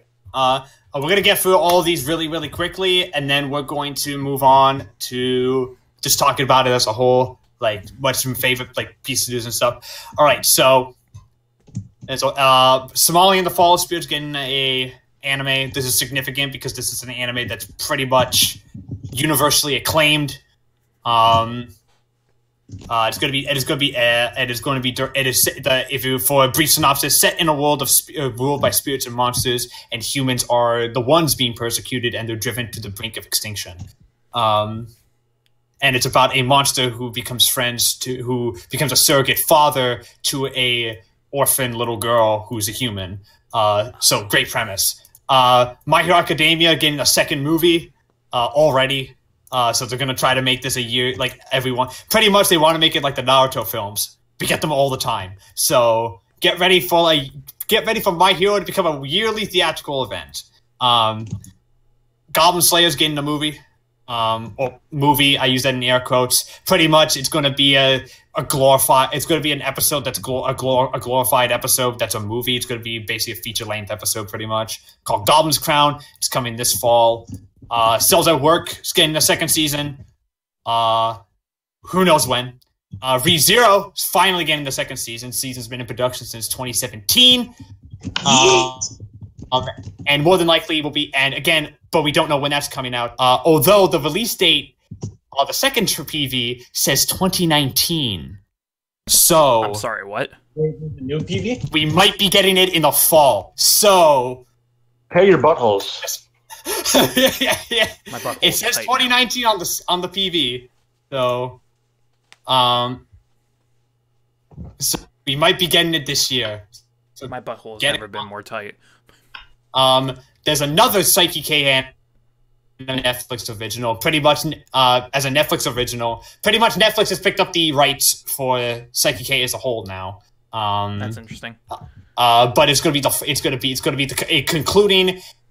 It's gonna be a second anime. It's gonna be a new. They didn't say if it was a new season or a brand new series. I think they implied it's going to basically be. Basically what they're gonna do is because. The way Psyche K works is that they're just going to do original stories now with it. They're just going to make more and just keep like pumping them out. And then Promised Neverland wasn't. I'm going to throw this. Promised Neverland second season in 2020. There you go. That's Anime Japan right there. Lots of news from Anime Japan. All of it good. All of it good. I like a lot of it. It's all the good. So any thoughts on it, or do we need to move on? I didn't really have any thoughts on it until you said that ReZero might be coming this year, and then whoa. I thought it was 2019. Now that it might be 2019, I am completely erect now. Yeah, I think that's about it. That's about it. That's all you need to say, dude. Alright, so our other two pieces of news are not announcement news, but they're actually news. What?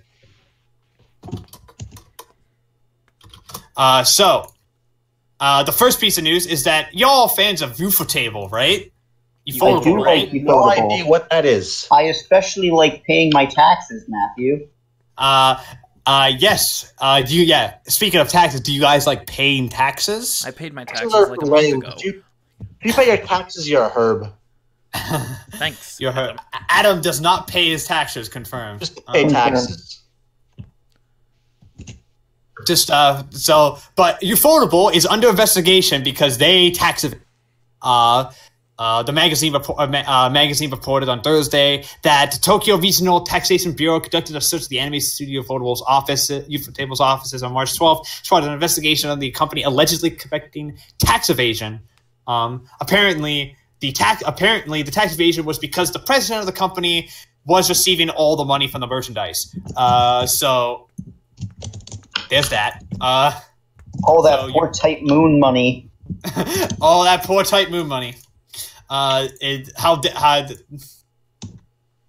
Ufotable did a very bad.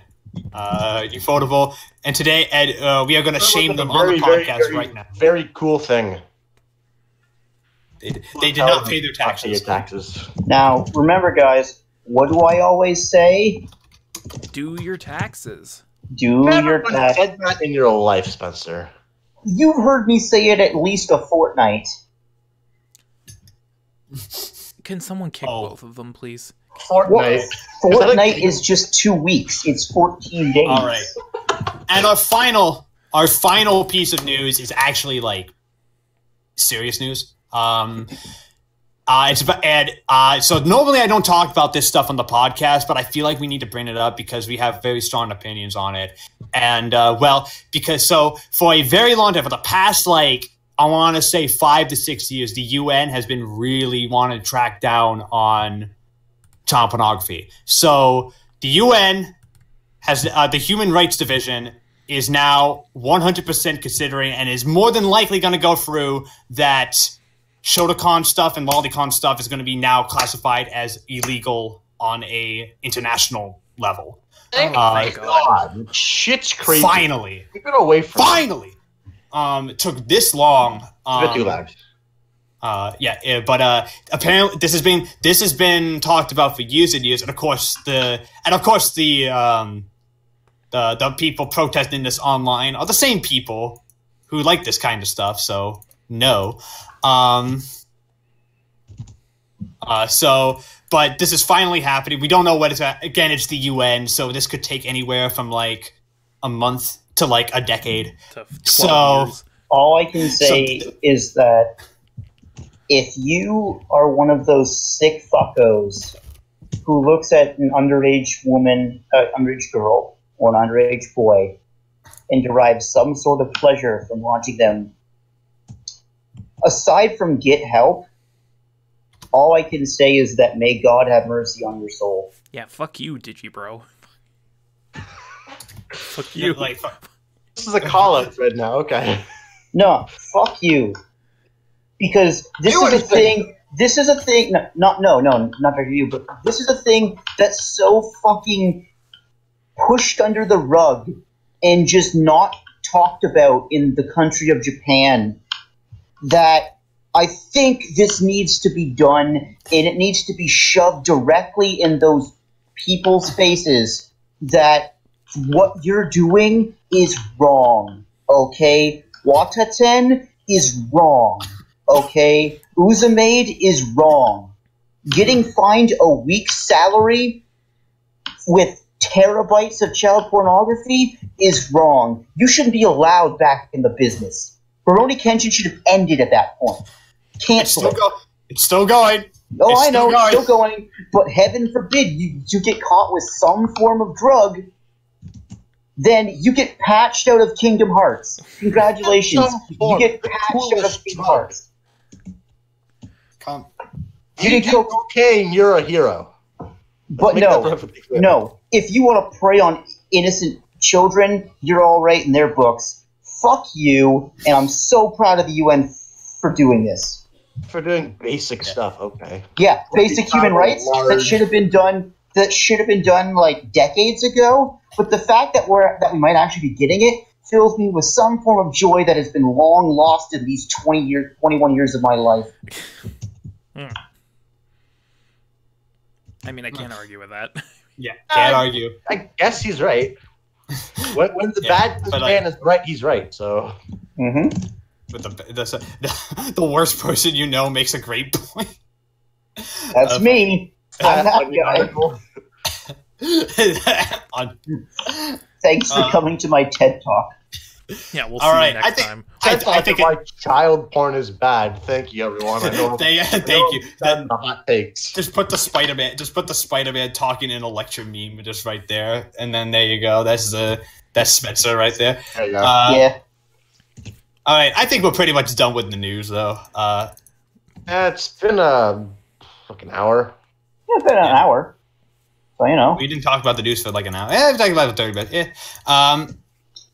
I think it's time we move on to what we're really here to talk about, and that's our featured anime of the podcast, which is the action sci-fi comedy One Punch Man, directed by Shingo Natsume. I mean, there's a spaceship in that, I guess. I think it actually is classified as sci-fi. It's classified as a sci-fi, so I'm just going by what the thing says. It's technically a sci-fi. Sci-fi, anything's classified as I've always classified it as sci-fi. Yeah. I've always That's classified One sci-fi, Punch as a so. sci-fi to be. I've always classified it as a sci-fi to be honest. I mean, he does go to the moon, so Yeah.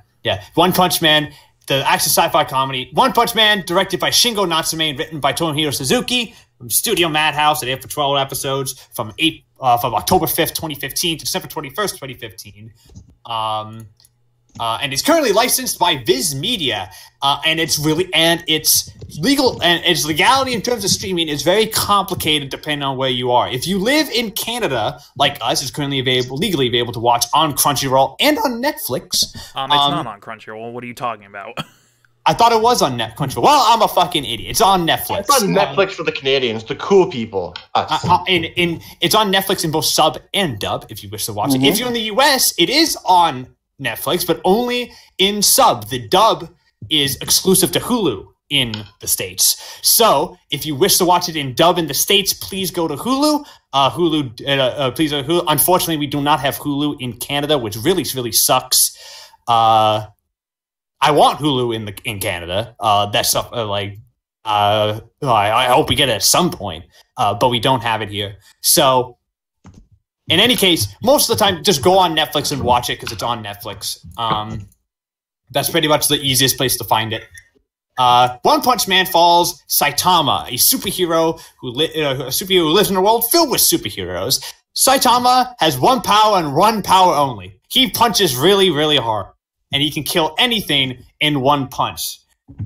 And Saitama, despite his overwhelming ability as a hero, is extremely bored of being one, considering that he kills everything in one punch and wants some kind of challenge from his enemies in this fight. He wants to feel that again. So, after unwittingly taking a protege or a protege in Jet, a cyborg who is searching for the same to a cyborg who killed his family many years ago.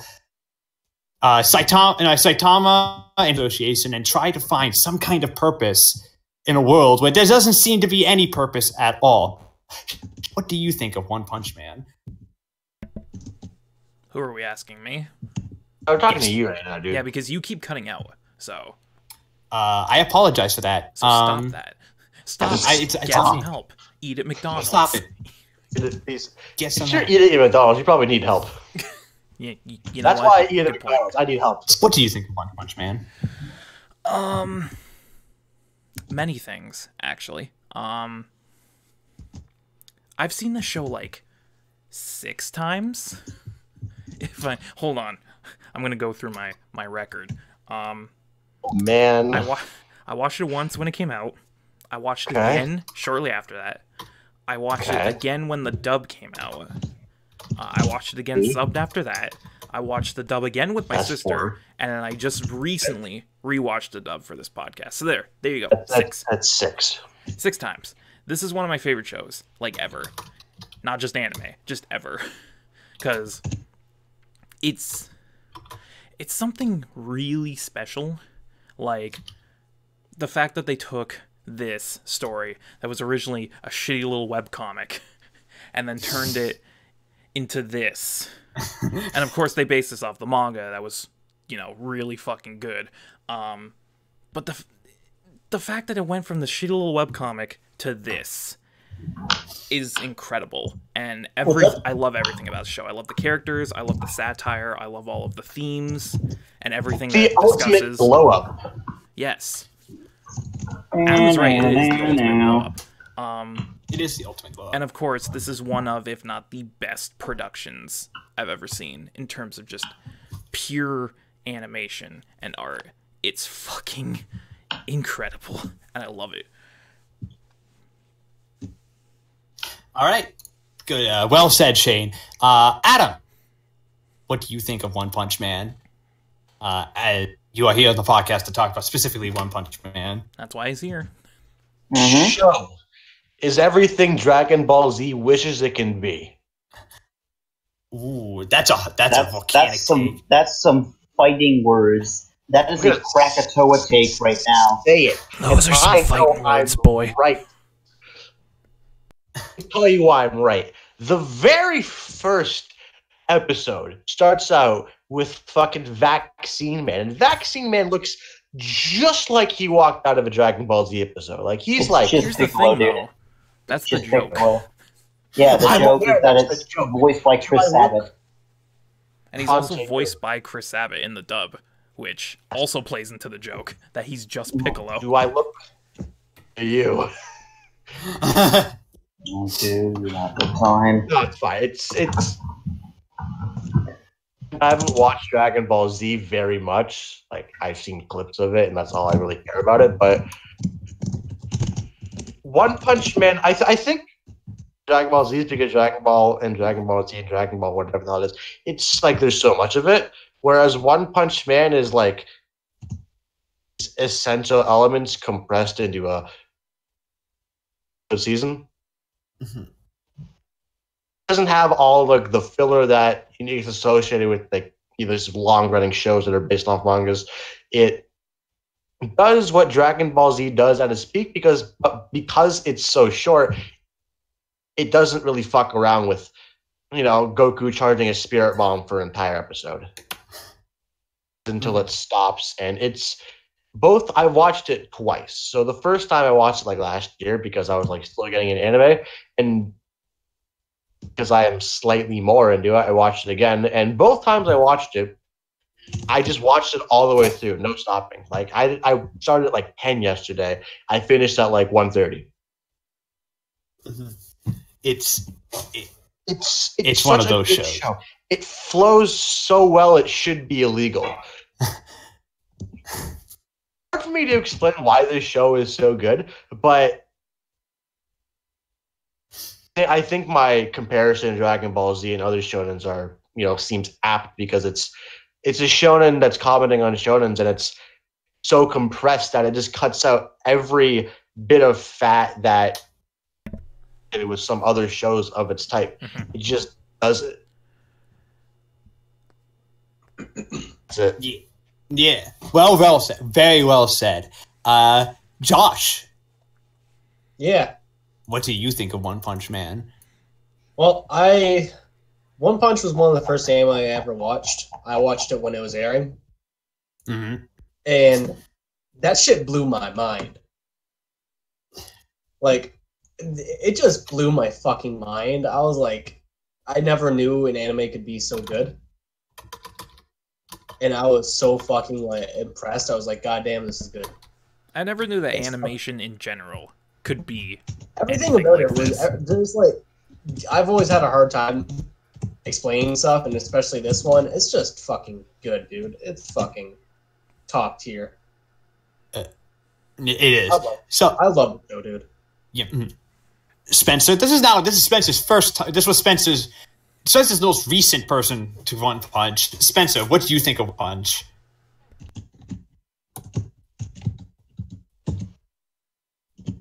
Oh, guys, I'm I, Spencer now. I think it was great, but Oh. I think Adam had all the right ones. I think.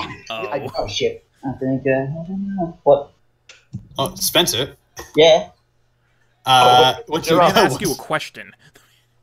dude, I was in the pee pee poo poo place. What's up? Oh, wow! What did you think of One Punch Man? Fucking slaps. I'm gonna steal Adam's line here. Adam, you ready? God. I'm gonna call it a certified hood classic. I was gonna get someone to play the clip at the end of the episode, like when I give it the eventual game score. Oh shit! Oh, Play sure. for a second. This is a certified hood classic, but Spencer already ruined the joke. It's a certified hood classic, and oh my Jesus H Christ! I watched this, and then I got through like 8 episodes at the university without even noticing. It just kind of happened, and then I was done, and I'm just like, oh, I love it, It's one of those kind of shows, dude. and I want Like- more of it. Yeah, You just I watch want it more and of then you it. don't realize that it's over because you watched all of it. but more specifically, I want more of it if it was still done by Shingo Natsume.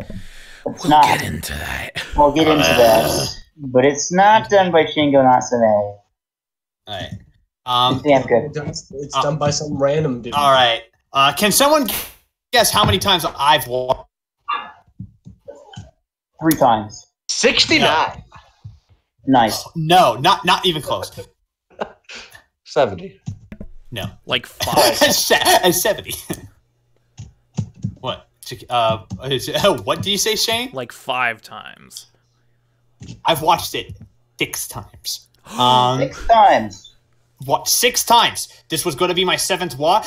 One Punch is so good that I didn't even finish my 7th rewatch in time for this because I didn't need to. And also, some other stuff happened, but and also I was very busy.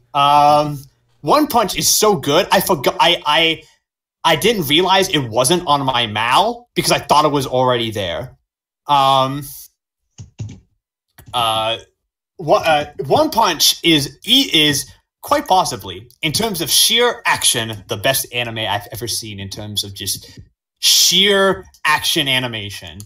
This is a show that is 100%. You go in and you just watch the insanity unfold, and it's glorious. It is glorious from frame 1. But it wouldn't be all that if it wasn't for the fact that the writing in this show is so fucking good. Mm-hmm. Just that this show is very funny. Very, very funny. The character writing is fantastic. There's actual thematic depth to a show called One Punch Man, which you would not think there would be, but there is, and it's done very, very well. This show just hits every mark very, very well. So let's get into our favorite episode, because we all have the same one. I'm pretty fucking sure of it. Okay, I'm gonna call it right now. Whose favorite episode was not episode 12? Mine. 2 people. Okay. All right, the 2 losers can speak first then. You're stupid. All right, 2 people. Let's start with Adam. Adam, what was your favorite episode of One Punch? Man, it gave me all the pressure. 12 is inhumanly good, like from a fighting standpoint, but 8, where it's the second half of the Sea King arc or whatever his name is, the JoJo knockoff character. Oh, the JoJo knockoff. The walked right out of JoJo character. Sea King. It's the second half, and everything kind of. They're like. I'm gonna interrupt Adam real quick, Okay. because I think you picked the wrong episode. Hey, hold on a second. Because the Spencer? second half of the Are you Deep Sea talking- King stuff is episode 9. Yeah, you're talking about episode 9? I'll be 9 then, whatever. Yeah. Because that's It's the mine as second well. half. You know what I was doing, yeah. But 12 from an action perspective is a lot. It's not a lot better. Well, I mean, it is a lot better because it's the one like actual PC. But and you're talking about making an entertaining show when you have such an overpowered character. A lot of what you need to do is you need to rely a lot on the supporting cast, like a lot of lower grade heroes. Just rides a bicycle and does nice people things, and against this JoJo stand who has basically torn apart everything else. He destroyed the weird rapist man. Oh, fucking a pretty prisoner. Like Yeah. that man, keep him away from me. He just did likes that. dudes, okay? Who prisoners sad that use banning or that fucking UN's going hard on that shit. Oof. He's not the dudes. Puri prisoners like no. He's in the I can't do dude this way too anymore. much. Don't take my boys from me. No, Okay, fucking back to what I was saying. When you have, a character like Moomin Rider, he's basically a joke for the entire season. He rides up, he throws his bike at the bad guy, he gets destroyed by Hammerhead, which is very funny, because your introduction to the character, you're like, oh, he's a lame. And then he shows up and he's like, this dude who rides a bike. And he's going like head to head with the JoJo stand. remember his name. I want to call him the Sea King, but that sounds like a Deep Pokemon. Sea Deep King. Sea King. Jojo Stan, you know what I'm saying. But like everything comes together in this episode to make like a really enthralling. Music goes all the way. Music's fantastic, especially in the episode, but overall. But the music, I think, is the best. I don't know, but it's hard. No, it's not hard to explain. I'm an idiot. Okay, Spencer, go. I need to collect my words. Okay, well, aside from honest to God, Adam basically giving a perfect example of why this is the best episode, I'm going to help him out a bit. He's completely correct. This show is made off of not just off of Saitama, but the tension and the battles are made off of the supporting cast. Moomin Rider is outstanding, okay? I'm just going to put that out there right now. Moomin Rider is just... He is 100%, he's a nice guy on a bicycle. And he's a nice guy on a bicycle with an inferiority complex. He could easily be a middle class to middle high class B hero. Easily.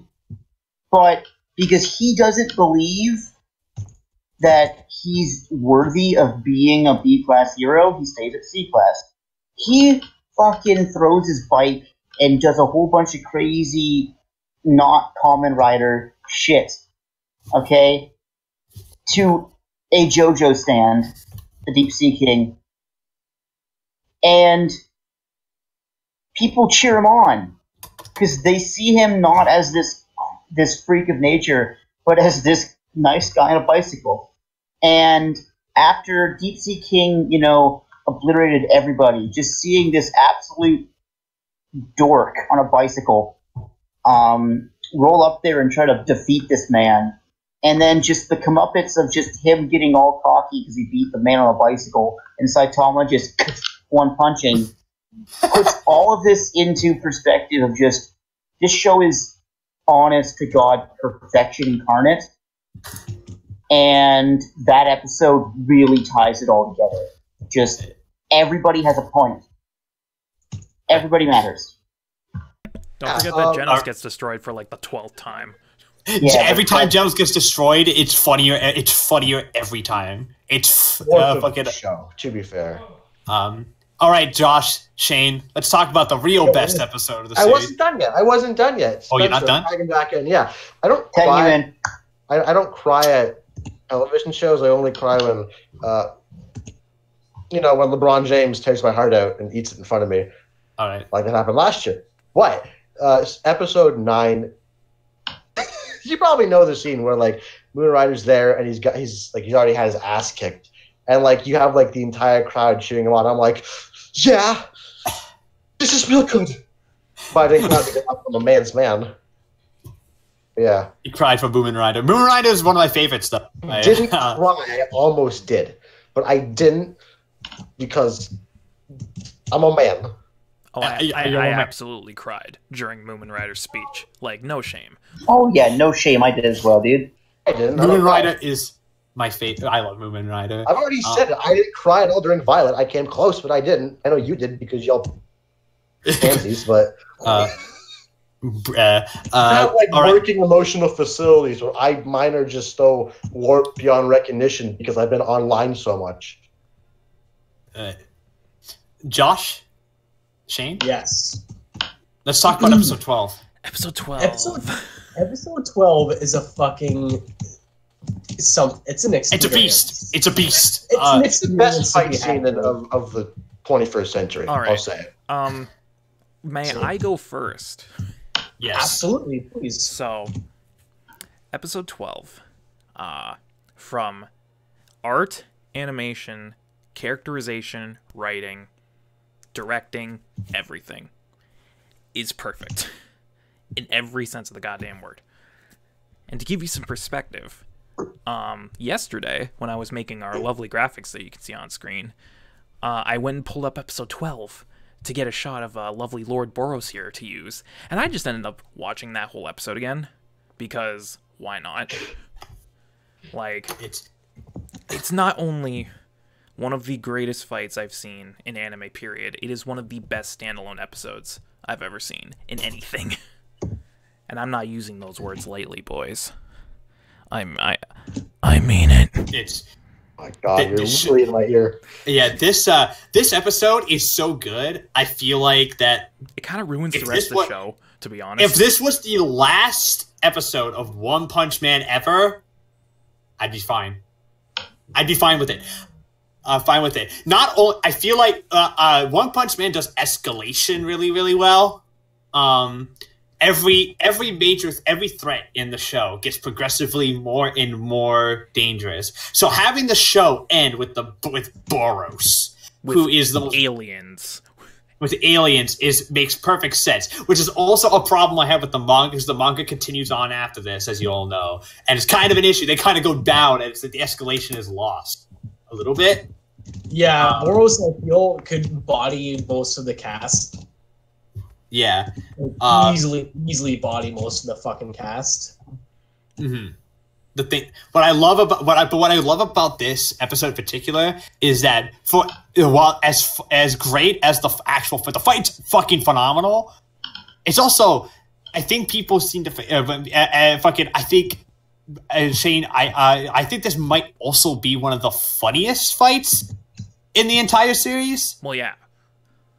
Easily. In terms of sheer absurdity, and just the apps and the lengths that they go to, the dialogue that they trade is really funny. Like fucking Boros kicks Saitama through fucking pillars, and then he launches him to the moon. And Saitama just jumps back like nothing happened. No, but I still think one of my just the graphic there is still one of the funniest moments. When I first watched that, it's still one of the hardest I've ever laughed. Okay. Was fucking just Soka. Soka. Just the way he says that in the Japanese. For the normal people who speak English, it was the okay scene. Yeah, okay, yeah. Okay. He just sits there while Boros is powering up, like, completely. And I just love that. It's so. I feel like. I don't know, but I think that Saitama is the audience whenever they're watching a shonen and they're just powering up on screen, pretty much. I genuinely think that Saitama is supposed to be an audience stand-in. Like, oh, absolutely. 100%. He's 100% supposed to be like, hey, if there was like an anime fan in a shonen anime, they would be tired of this bullshit very, very quick. I also get pissed off at mosquitoes. And it's the only thing he can't kill is the mosquito. That's the only thing that survives. The mosquito episode was great because I got to social knowledge. It was like the one with 5 fingers right in the face. It just kills it on the side of the building. Oh boy. Fuck it. So yeah, it's episode 12 is the best episode, and so is episode 9 apparently. But let's talk about favorite characters, because this got a great cast. Okay, so favorite character that isn't Saitama. Let's make that perfectly clear. So Saitama is not my favorite. I don't think anyone's favorite is Saitama. Nope. Okay. I didn't get to say anything about episode 12. Just Josh, talk about Josh, episode 12. why do you like episode 12? Because it's fucking amazing, dude. Okay. If you want, we always talk about best ways to end an anime. This is one hell of a fucking way to end an anime, dude. With a fight that our feelings are the same as Saitama's when he's fighting Boros. He's excited that there's finally someone to match him. Finally, someone doesn't get killed in one punch. Because I love the whole one punch thing, but it's kind of fucking boring. It's like, okay, he one punched him. What did we expect? And then finally, Boros survives a single punch, and we're like, Nani? We're like, excuse me, what? I think I literally yelled at the screen when that happened the first time. All of a sudden, just like Saitama, we're super fucking excited because we're going to get a badass fight. And whoa, man, Madhouse, God fucking damn it. Madhouse is fucking madmen. They know how to make a good fight scene, man. Hot diggity damn. every punch, man. Seeing Saitama split the fucking clouds around the fucking Earth. That's the best shot in the entire fucking That was like series. the I would say most badass thing. that, or the shot of him just after he pushes off of the moon, And the moon, like, yeah. explodes. explodes with like the deep crater.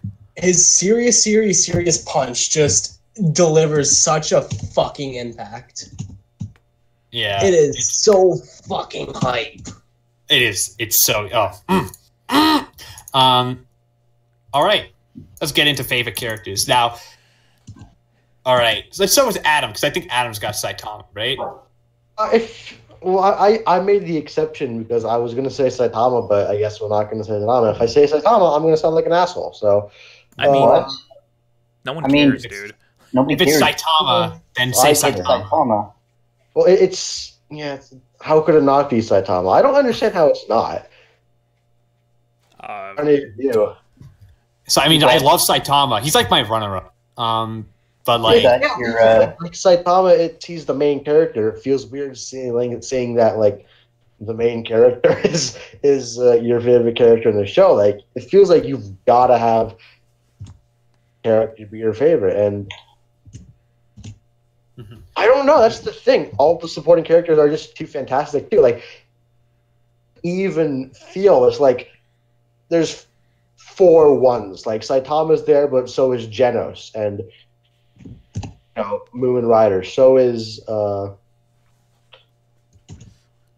Sea King. So is the weird ninja guy. I like him a lot for reasons I'm. Yeah, Super Speed of Sonic. It sounds so. guy who I thought Sounds was Sonic, right? a girl until he spoke. Mhm.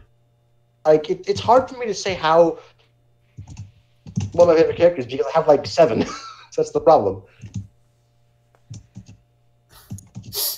yeah. Someone else go. I'm gonna decide. I'll come in last. All right, Shane, who is your favorite character? Okay, I'm pretty sure we have the same one, Matt. Yeah. I'm pretty sure is it's it? Genos. Yeah, Genos. Genos is mine. Who else has Genos? Just for no one Okay, else it's has just, Genos. It's just us. Okay, Genos is the most developed character of the show. easily. Easily. Maybe in outside any other of show, Moon Rider.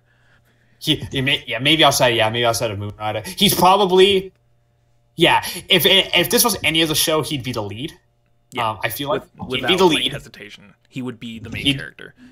He would be the lead. Honestly, the show's more about him than it is about was gonna say- Saitama. It's based. I mean, like I was gonna say, like he basically is the lead because Yeah. he's the only one who has actual stakes. The show is mainly about following Genos's growth as he goes about his business, and it's Saitama doesn't is, like- change as a character. That's, Yeah. that's the thing. That's I love the Saitama, deal. but he doesn't change as a character, and that's the only There's reason no that I can't. development there. Saitama is just like the reactionary guy. Yeah, and he always has been. In the manga, he still is. He just honestly, Saitama's so. The thing is that Saitama's so powerful and so set. Honestly, his origins already happened, and like his development's already happened and maxed out. So his whole thing of development is I need to find something to do with my fucking Yeah, life. he doesn't really have anywhere to go until he finds something like a Boros that actually challenges him. Yeah. So meanwhile, Genos has an actual arc. He learns what it means to be a hero. He's learning to be a better person. Because when we first meet him, he's kind of cold. He's distant. Yeah, he's learning. focused He's on learning revenge. humility. Yeah. Well, at the same time, he's also like a cook for some reason. And he also cleans toilets. The guy, he likes keeping his house clean, even though he doesn't. Does he need to piss like at all? He's Probably a cyborg. not. So why the fuck is he? Saitama probably clogs that shit up. That's probably See, my here's the question. thing. Genos is actually Saitama's slave because it's Saitama's apartment, not his. But he's always He just cleaning moves it. in. He moves in, dude. Remember that? Yeah, I know, Fucking but, Genos like- just- It's more like and Saitama's like, well, I guess you're living here. and Genos is just my favorite character. Also, he gets, I think, outside of the Boros fight, I think he gets my favorite fights. Yeah. Yeah, he probably gets my favorite Well, that fights. fight's fantastic too. Yeah, Yeah, he probably gets my mainly because I think Genos' fights there's actual stakes because you're not sure if he's gonna live through them. Yeah, So like you're him kind of with like him with Mosquito Girl, even the training match that he had with Saitama, which is actually one of the best fights. I still think his crown. I think still his crowning achievement is him against the Meteor. Just saying. Yeah. Easy crowning achievement. That's my favorite moment of Genos in the entire show is him against the Meteor. That entire episode's actually a runner. I love that episode actually. Yeah. When he like throws his core into his fucking arm. Yeah. And like and Kane's there too. Oh fucking no, is it Kano? Does Bang? No, it was Bang. Bang. Bang's great, by the way. Bang's great and fucking very funny. It's like, oh yes, it looks at the meteors. It looks like the meteor's breaking apart. Really? Oh no, wait. I was seeing things. Curse you, old man. Fucking, I love that. Fucking, I'm pretty sure Bane's making fun of all those characters in anime that just sit on the sidelines and comment on everything. Yeah. Bang the old man. All right, Spencer, who's your favorite character? Isn't it obvious? It's Moomin Rider. It's Moomin Rider. It's Moomin Rider. Cyclist for justice. Or his Japanese name, Moomin Rider. That's all the same, but... Yes. You know, Moomin Rider translates as licenseless rider, right? Damn, he doesn't have a fucking license. Wow, he's the real villain. Did you also know that he is a parody of Common Rider? Uh-huh. So does Common mean licensed? Maybe? Who knows? I'm joking. I'm poking fun. Oh. Man, this motherfucker rides a bike all the way. He doesn't give up. Moomin Rider does not give up, okay? I know exactly why Moomin Rider is Spencer's favorite. It's because he has an Armin moment in episode 9. You know what? You're exactly right. Yeah. If you he has an Armin moment. If you could give me a character that is on his last legs, grows a backbone, stands up, and basically tells the head boss to fuck off the edge of my dick. Because Moomin Rider basically tells Deep Sea King that he's a piece of shit and you're not getting on Earth. And he drinks Pepsi. You. And he drinks Pepsi. Fuck you. And he's just everything that a normal person would be as a hero is Moomin Rider. Genos is a cyborg. Okay? Mm-hmm.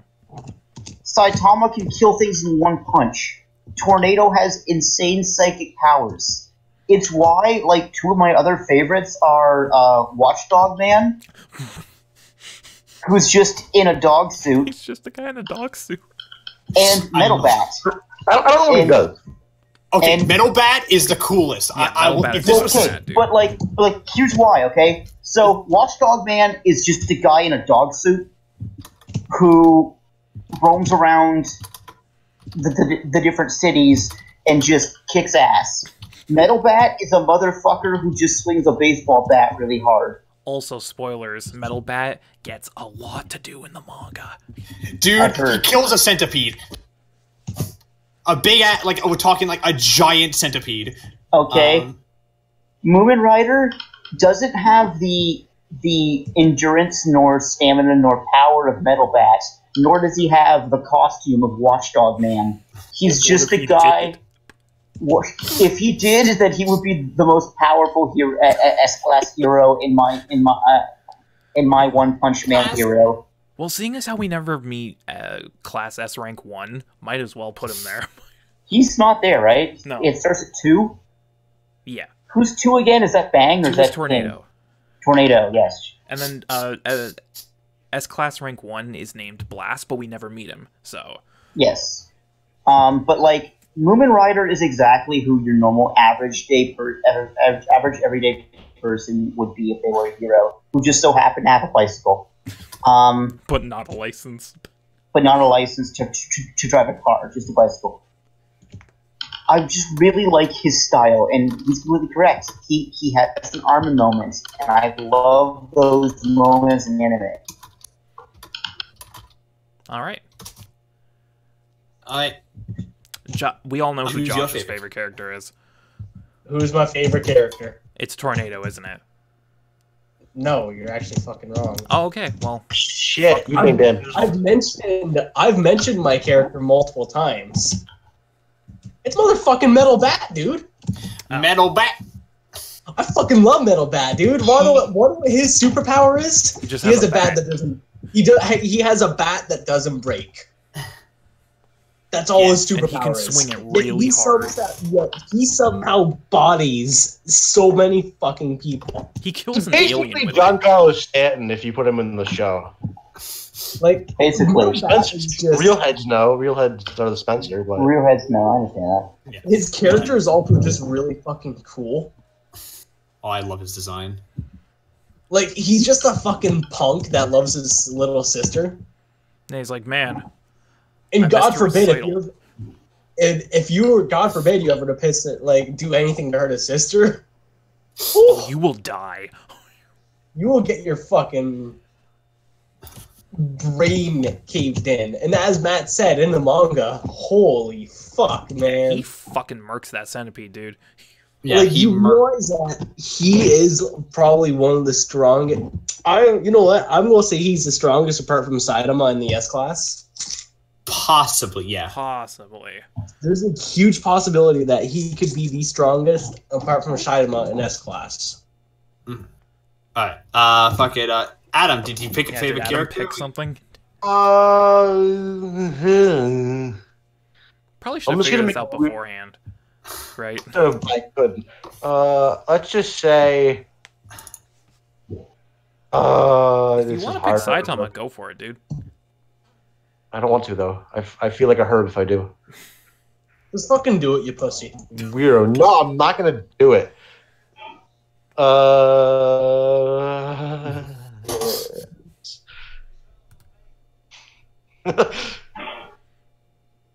Fuck it, I'll pick Genos.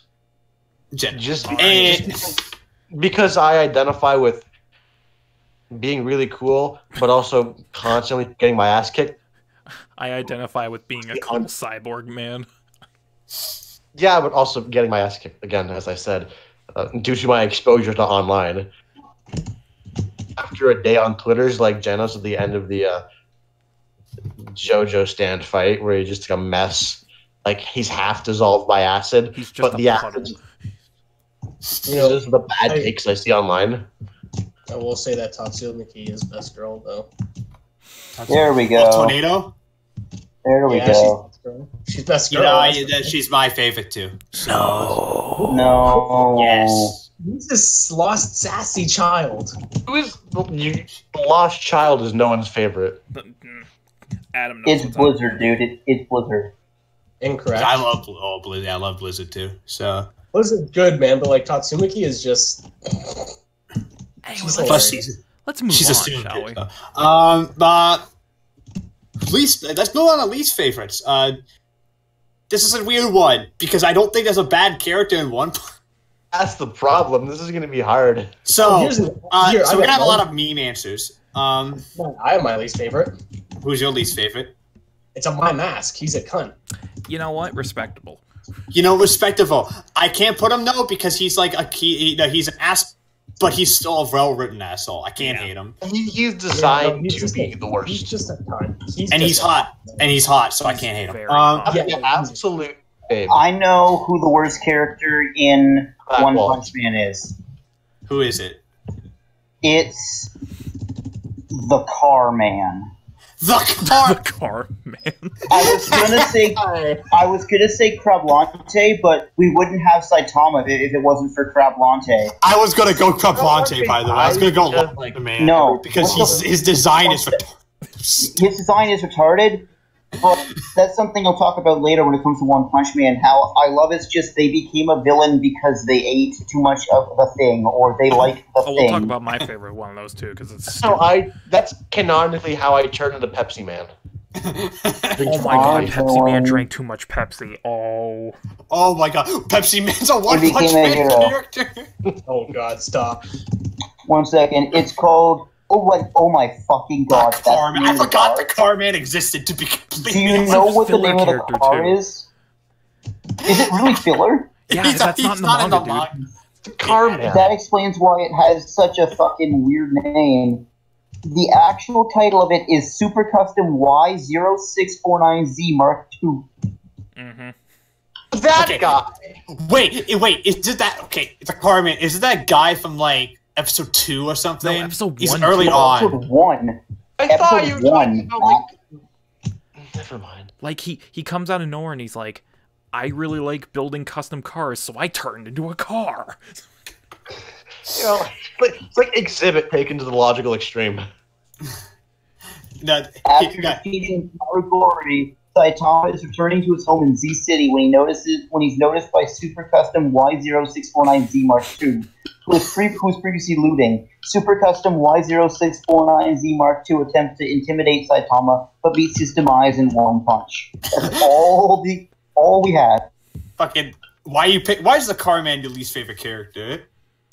Because he does nothing. Because he just He rips the car apart and he goes, and he basically fucking pounds his He's chest. dumb. He pounds his chest and goes, "Come at me, bro," and then gets fucking raffle-coptered. This man gets absolutely flummoxed, okay? He gets lowered to the nth degree. This guy challenges Saitama to a fucking Billy Guff fight and gets absolutely bamboozled. And then he gets hung up on a fucking telephone wire. You're the worst. I hate you, but I love you. Okay. Alright, Shade, who's your least favorite? I'm gonna make a lot of people mad. Like a lot, every one of you. Who is mad. it? It's Tatsumaki. It's Tornado. Why? You're filthy. Yeah, no, I understand. I disagree with you, but I understand. See, you understand. Okay. I Okay. know. Let me explain. I know what kind of character she is. I understand. I do. I just can't fucking stand her. Every time she's on screen, I'm like, please, just go away. You're so goddamn annoying. And I understand that's the point. Doesn't make it any worse for me. Her sister is infinitely better. Fight me. I just like Soons. Normally, I would agree, but something about her, like she's all soon and no redeeming qualities. She reminds Congratulations. me. She's basically a psychic Asuka, which to me is like the absolute like the pinnacle. So like, Congratulations, Shane. You now understand how I felt. I'll say it. Yeah. Good job. Good. Congratulations, Shane. You're I'm gonna now go for like- it. I'm I sorry, son, I apologize. let you down. No, Shane. You now understand how I felt when I said Paprika as my least favorite character, Right. and Fuzzy as my least favorite character. I still disagree with you with that. I'll fight They're- you. About Fuzzy. Fuzzy's the best character of Mononoke. Josh, who's your least favorite character? I already said. On my did? mask. Oh, my mask. Jesus Yeah. Christ. What about Adam? Did you pick yours? I don't believe Yeah, so. against horniness. That's why I don't like purple guy from My Hero. I can't remember his name off the top of my head. Mineta. Oh boy, Mineta. like I think he sucks. He's garbage. So obviously, as the resident anti-horny warrior, I don't like Puri Prisoner like mental levels because he's gay, but because he rapes people and kind of the show like, oh, it's a joke. He's a rapist who's in jail for life. All that stuff. Mhm. I don't like him. He's aggressively annoying. I don't like him on my screen. I don't like him when he's naked. I don't like him when he's naked on my screen. I don't like him on my screen. I don't like him on my knees. I don't like him. I don't like him on my sheen. Machine. Get that away from me, green eggs and look at And Sheen, I don't know. Okay. alright. I don't like him. Yeah. I understand. I completely understand. He is very. He's a big no. My least favorite is called Bronche because I hate his design. Just He's the crab man. He's Larry the Lobster. He looks so dumb. Larry the Lobster's Lobster a crab. with a couple more days of Goo Lagoon. That's it. Adam is right. The He is lobster what isn't a Larry crab, the Lobster though. would look like if he was a human. And a crab. They're different. He wants to kill a kid with a ball sack for a chin because he fucking ruined his because he fucking put fucking fake nipples on him. To be fair, that kid's got a mob psycho ass haircut and real question. I'm pretty sure that's mob. Real question though, what kind of inbreeding had to happen to get that kind of chin? Like, how many Habsburgs are we talking about? We're talking about like one Habsburg. You're talking about like 5. No, dude. We're talking like at least 3 to 4 Habsburgs. Okay, so we're not yet at the last one. I think Charles II, but we're pretty close.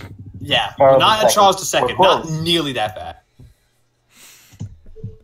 But I hate Kovace's dumb. Fucking Kovace, and also he's annoying, and I'm glad and I'm glad that he eventually becomes a fucking fried lobster. But dude, he ate too much crab, and then he turned into Crab Lante. It's so dumb. Oh, I'm pretty yeah, sure. and also, super duper late spoiler warning, by the way. Yeah. For you, you fucking egg. Fucking If you ate, haven't bitch. watched One Punch Man, you're a coward, and you need to do it now. And also, If he If had I'm that- a non-anime fan, Podcast talking about how much I like the show. If you haven't seen the show, you've either listened to an anime podcast for 2 hours and you don't like anime for some reason, which I'm not sure why you would do that. Get be some help, surprised, though. please. Don't subject yourself to me talking to you because I suck. I'm just a huge idiot. I don't know what I'm talking about at all. I never will. I'm But never also going to learn. subscribe I'm never and going to click the bell. improve myself. And also, it's bad. I hate it. It's garbage. Don't do it. But watch One Punch Man because it's better than anime. So that's the mission statement. All right. I think everyone's talked about their least favorite. So let's talk about the show in general now. Let's talk about like specific things we loved about the show. We've mentioned the animation multiple times, so I don't think we need to go Touched on into the animation so much that it's redundant to talk about. we could Yeah. literally have a whole podcast talking about this show's talk production. more about it. We just have to like cream our pants, and I don't want to change my Yeah, pants. pretty I got much. my- We have to like. I got my Bengals pants on right now. I'm comfy as fuck. I'm gonna Oh. do the thing that I do every time, which is, hey, let's talk about that OP. Let's talk about Jam Project, shall we? So, Mob Psycho has Mob Choir. Mob Choir. FLCO had the Pillows. Beck had Beat Crusaders. Yeah. One Punch has these group of Japanese OP singers jamming. Jam. Literally, they're a project of jams, if you They're will. a project of jams, and oh my god, is Hero not one of the absolute littest fucking OPs? Littest. The most lit LP. LP. Limited play. Limited Just the play. whole ass album. It's a whole ass long play. It was probably one of the best of 2015. It's still one of the best OPs ever made. This is And- one of my favorites, just in general. Yeah, nothing gets you more excited to watch a show about a man that can kill things in one punch than the first lyric being one punch and then a fucking guitar lick from hell. And So just- good, dude. How are they gonna top it for season 2, dude? They won't. That's the answer. They won't. I listened to it. It's out. It's good. It ain't that good.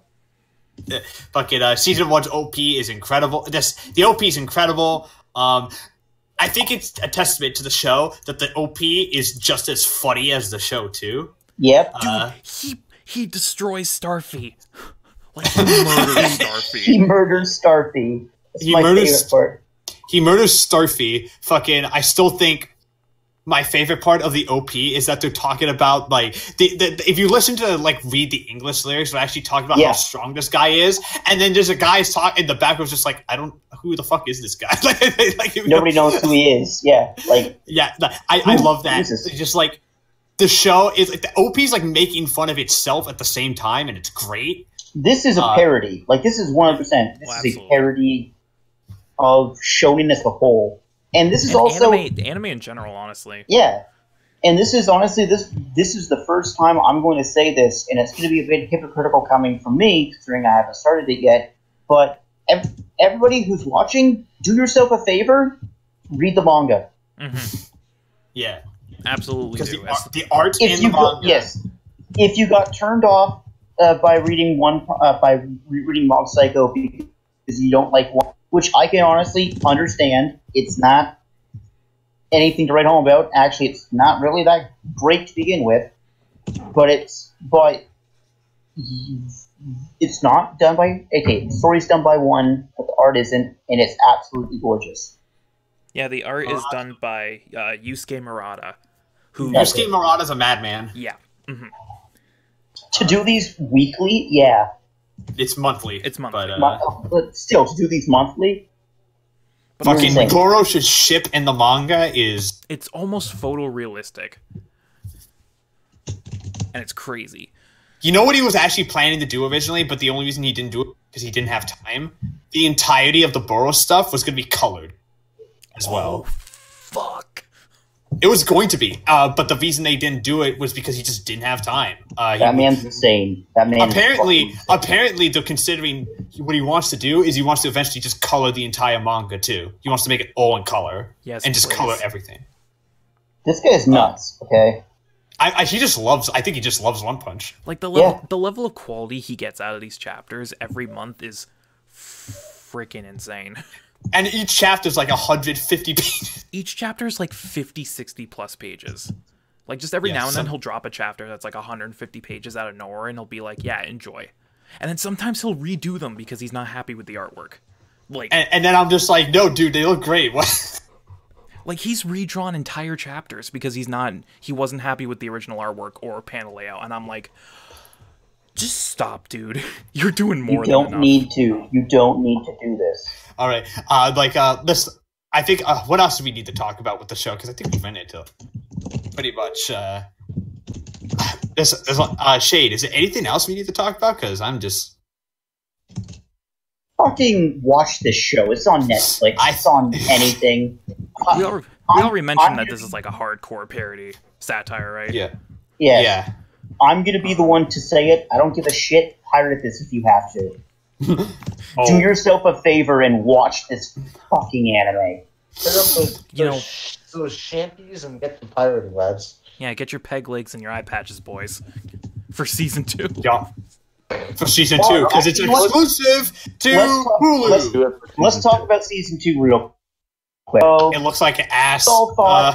We all thought that when we saw the PV that, it looks a bit off. Or the teaser, sorry. It looks a bit off. And That's then the PV comes out. Yes. And then the PV comes out, and at least 75% of that PV is a black screen. And then our boy... A flashing black screen at that. And then our boy Maddie comes along and is like, oh yeah, apparently JC staff has only done like the first 2 episodes of that show. First three episodes. First 2 episodes. That was back like a couple months ago. That was back in February that I learned that. So that could have been, that probably has changed. Yeah, probably has changed. More than that. But thing, man. So I mentioned the name when I first talked about it. A guy by the name of Shingo Natsume. Okay? Shingo Natsume. Now, Shingo Natsume is a veteran in the anime industry. I think guy did Space Dandy, for God's sakes. Holy God. Like, he took this... Yeah, he took this, and he had fun with it. And you can tell that they cut corners in the best way possible.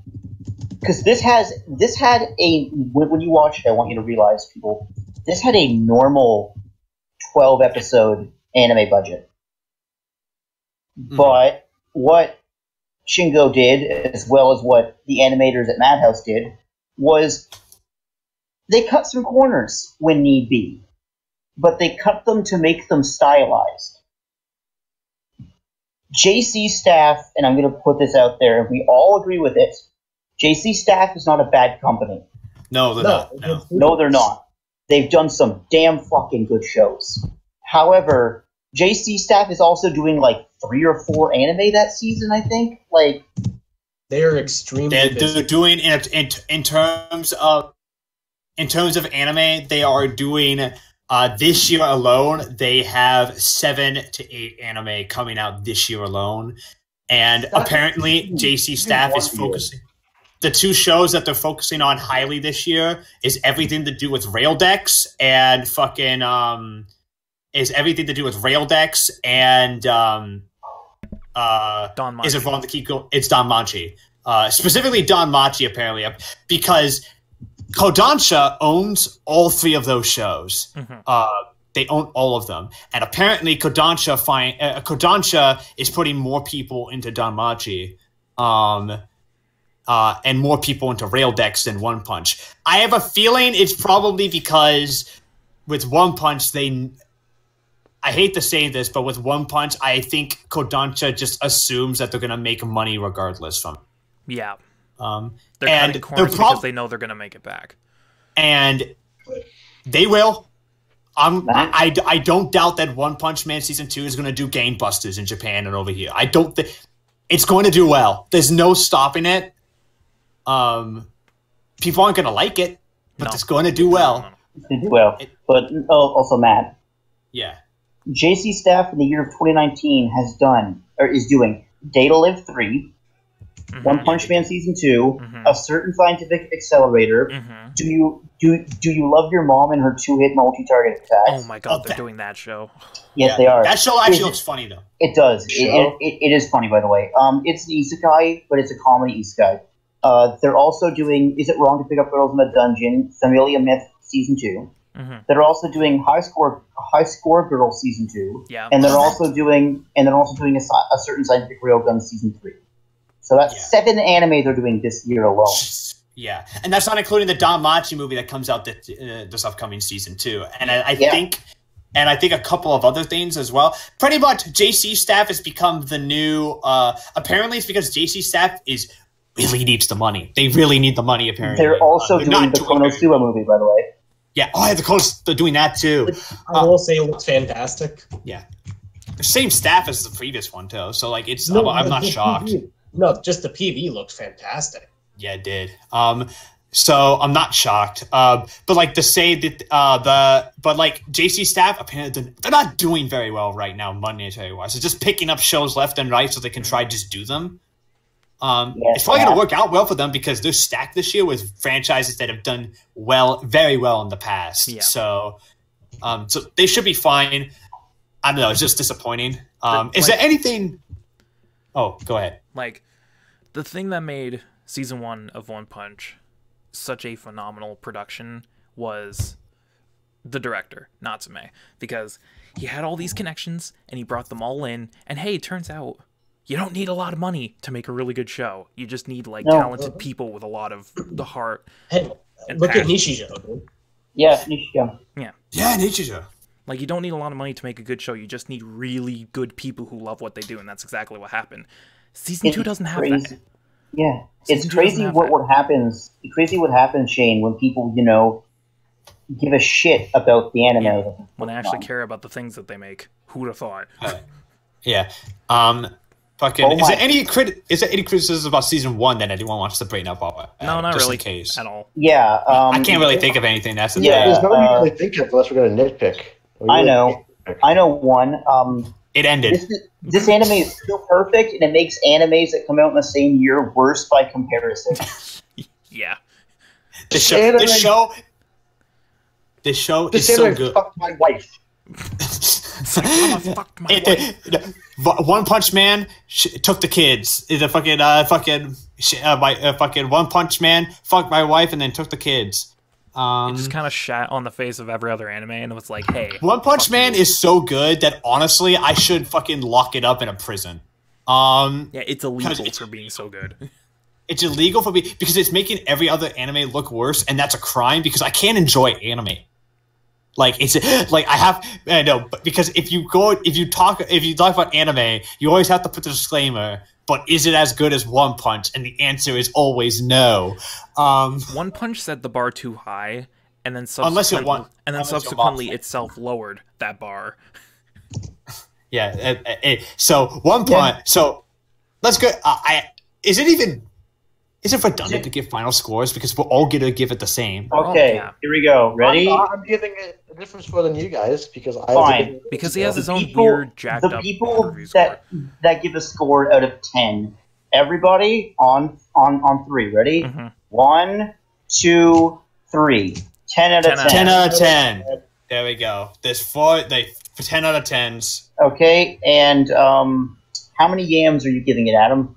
Okay, so I've asked before, and for the 3 people that listened all the way through the previous episodes I was on, first of all, thank you. Second of all, sorry for being annoying. And third, you probably realize that the yams equation is out of 11. So what it is, it's a 1 to 10 scale, right?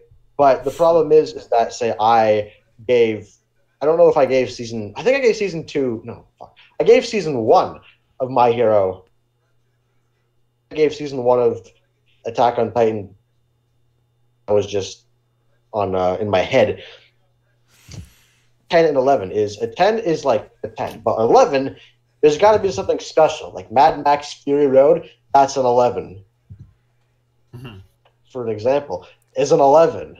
You know, with like just incomprehensibly good stuff, like something so good it was like out by God and turned into like something. I don't know. I can't think of the terms for it, but it's as good as Fury Road is action anime, and that, you know, that's the standard for an 11.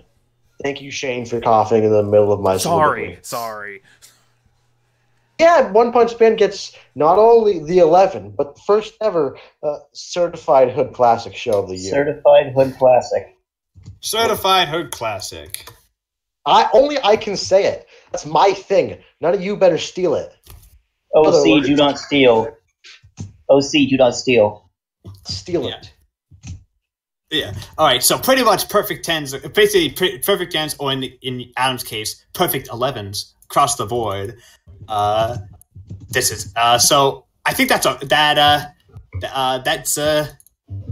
for this many people in one podcast. I think that's a first. Yeah. For like when we have this many people, I think that's a first. Last 10s across the board.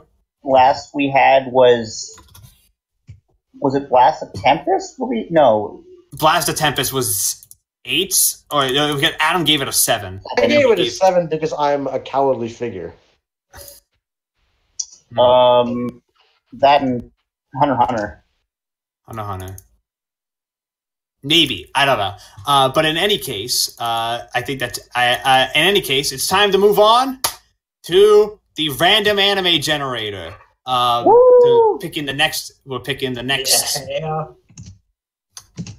We're picking the next anime for the podcast. Next anime for the show. If you guys don't know how this works, we rotate every podcast. Me and Shane will pick the first. We'll pick it one week, and then the next week we do a random anime generator. So this week, because One Punch was picked by Shane, we are going to do an random anime generator. So we got a lot of people on the podcast. So what we're going to do is we're going to give everyone up to 2 slots to pick for what genres they want to put in to the thing. They can pick up to 2. They do not need to pick 2. They can pick 1. They can pick 0. It's all up to them. But it's up to 2. And then when it comes to excluding, they can pick up to 1. So basically 0 or 1. It's up to you. But before we get to that, we're going to have to agree on episode count and the scores and release dates, because I want kind of a group figuring this out. So how many episodes should this be from? I personally would pick 12 or 13. 17 episodes. So you're never going to get a show. I'm fine with 13. I'm fine with 13. Okay. So 13 episodes. Between 1 to 13 episodes. Okay. What score should it be between? The lowest is 3, by the way. The lowest is 3, highest is 10. At least a 7, right? Like, if we don't want 7. something bad. Between a 6 You know and what? I'll say 6.5. 6.5. 6 and 8. Between that. Between a 6 No, and 8. 6.5. 6.5 to 10, dude. Come on. Spencer? I'm fine with like a 6.5 to whatever, 10. Sounds good. Okay, we're going to go 6.5 out of 10 then. Majority rules on this. What years do you want to be released between? The lowest year, by the way, is 1970, and it's to now, so 2019. 2000 to 2019. I would prefer. I'm going to say 1995. You guys are going a 2018? little low for me. I'm going 1990. No, I I'm saying personally would want 2000 to 2019. I would pick 2010 onward. That's me. That's just me. Hey, so I'll pick 2010 is too sounds low. best. I'll tell you what. I will go down to max 1990 to now. All So right, that's- so Adam's the tiebreaker. I'm solid on 2000 to 2019, man. I was going to say 2012 because the world ended December 21st, 2012, and everything after that's just been hell. So any show that's been produced in hell, I'm okay with. So you end. So are we? Do we start in 2012 or do we end in 2012? Start. No, if we start or We end in start in 2012, 2013. we're going to be missing out on a so- lot of big stuff. So That's a big here's one. so here's why I say 1990 is because we've been doing a lot of recent anime Yeah, lately. we've barely covered anything past anything before 2000. Like, I And- really want to cover something older than 2000, and dude. the 90s has a lot of good shit that we haven't talked about except for Bebop. Yeah, literally, except Bebop. So So we have not I touched. kind of want something a bit older if we can. Yeah, You know what? Fine. I'll say 95 to 2019. 95 it is. 95 it is. Whatever. I'm not going to be on the next episode anyway, so. Yeah. Not, All right. Not unless it's something like Slam Dunk. Unless it's like sports tonight. If we get Slam Dunk, is on Crunchyroll, I think. So I believe That's so. my excuse to be on the show again to talk about basketball. That's going to be 2 hours of me just going off. time for the big ones, the genres. Which ones do you want? We're gonna start with, because the guest always goes first on this. Adam, you go first. I get to pick 2 and exclude 1, right? You can pick up to 2 and up to exclude 1. You can do anything in between this. You don't even need to pick if you want to. Yes. I will not pick any, but I am going to exclude Ecchi because I am the anti-horny man. All right, so you're just excluding Ecchi. Okay. Only excluding Ecchi. Immediate respect for that choice. Yeah. I'm So ranking Josh. I'm going to kill Yeah. Josh. What are the what's the TV rating?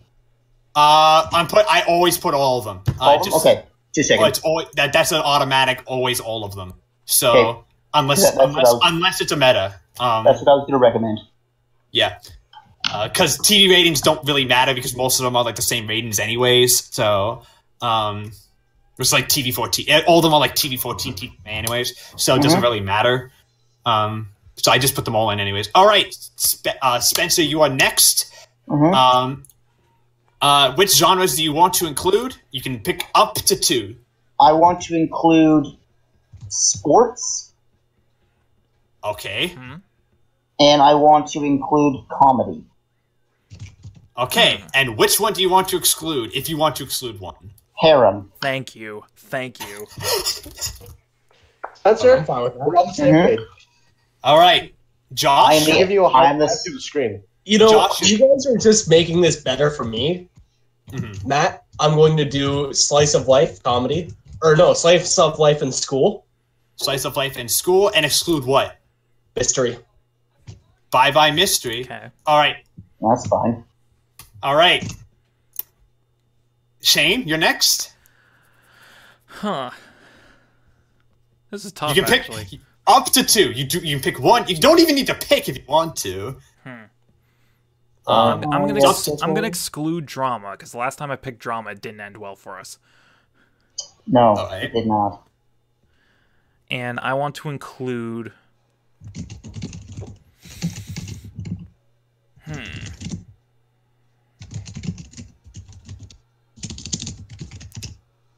You know what? I'm not going to include anything. I like what we got going right now. I'm going to include fantasy sports, and a mecha. Oh, for fuck's sake! And I'm going to, and I'm excluding shoujo. So bye bye shoujo. Bye bye shoujo. So these are the final genres. We can change them if people so desire. The included genres are comedy, fantasy, mecha, school, slice of life, and sports. And excluded is drama, ecchi, harem, mystery, and shoujo. Does anyone want to change that? The sports is what's throwing me off right now. That's You're gonna get something incredible. I'm fine with this. Yeah, I'm good. I'm kind of fine with this. I don't know what to expect, and that kind of excites me. $50, we get Kuroko no Basket. If we get Kuroko no Basket, I'm hype. I'd like to add something. What do you like to add? Like an F1 anime. I'm gonna go with my tried and true. I'm gonna add shonen. All right. Oh, Okay. Because we got rid of shoujo, so we can deal with it. So we might actually get Kuroko. All right, Matt, do it. I want to know what we get. I'm hyped. Hit the button. We got.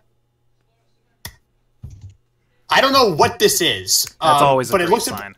It looks like it's about lacrosse, I think, because Name? Give me the name. TQ. TQ. TQ. Aired in autumn of 2012. So the year the world ended. The time the world ended. Is it legally available? It is on Crunchyroll according to the site. Okay. So it is legally available. So we are covering this 100%. If it's we need confirmation from because.moe. Okay, hold on. How do you spell it? TEEQ. No, TEEKU. Oh wait, I'm not spelling it correctly because I'm an idiot and I can't read. It's on Crunchyroll. It is on Crunchyroll. It's on Crunchyroll. All right. Yes. It's about the wacky antics of four schoolgirls. Kane Shijo gets bored easily and often breaks the laws of physics. Well, You get what you want. You've already got me hooked, dude. Tatsuno Takamiya is incredibly rich and knows how to make things go hooray. Mamano Bando would easily probably get arrested from her. Oh God. You already have me Matt, this also has 108 episodes. It has 108 episodes. Oh, hey, Matt, they're 2 Wait minutes a long. fucking minute. What? Matt, they're 2 minutes long. They're 2 minutes. What? Oh, it's a short series then. It's a short series. Okay. Since it's a short series and it's got that many episodes, and the fact is this is okay. This is the dilemma. We have run into a dilemma. I'm scared. Do we cover this show or redo the randomizer entirely and pick the next? And do we not do it? Low key, I kind of want to cover it. It's if you want to know the genres we got with it were comedy, school, shonen, and sports. So that's what we got with it. I kind of want to, because reading off of it, it's a spin-off of something that exists. And the animation looks really good. I'll give it that. I've seen some of the animation on it. I know exactly what this is, actually. What? This is from the guy who directed the 2016 Berserk. Oof. Yeah, he's done good stuff outside of Berserk, actually. Not gonna lie. I know exactly what this is because I've seen it before. Seasons 1 to 3 are done by yeah, I've seen this. You know what? This didn't look too bad, actually. I've been wanting to watch this for a while. Here's the thing, though. How much of it do we cover? That's the thing. So because of that, we've run into a dilemma. Do we either cover this or do we redo the randomizer? And if we redo the randomizer, we have to repick new genres. We have to completely redo it from scratch. They're cut. So they're separated into like 12. I'm actually leaning to we not chunks. do this. I'm actually leaning to we not do this just because of how much there is and Just how many listen seasons for a there are. second. Listen to what he's done. The director, Itagaki Shin. He's done Bakemonogatari, Bento, Berserk second season, Black Cat, Devil May Cry, Full Metal Alchemist original, Inuyasha, Lupin the Third. I'm not going to argue the goodness that this director has done. However, it's a short with 109 episodes and it's a spin-off of something that already exists. Yeah. Okay. So I'm leaning to we not do it. I'm leaning towards no. We'll do Okay, something. that's 2 for no, And 1 for yes. So Shane, what do you want? I'm gonna say we redo it. Maybe like. Did you just hear me? I said we'll redo it. Oh, okay. Josh agrees. watch it on Then. your own, Shane. All right. So we're redoing it, which means we're trying to redo the randomizer because I want, because it completely resets. So, so are we keeping the same? Basically, are we keeping everything the same as before? Yeah. It's the same. Yeah, why not? So All what right, was it? Comedy. Comedy, fantasy, mecha, Mecca. school, Cool. slice of life, Right. shonen, and sports.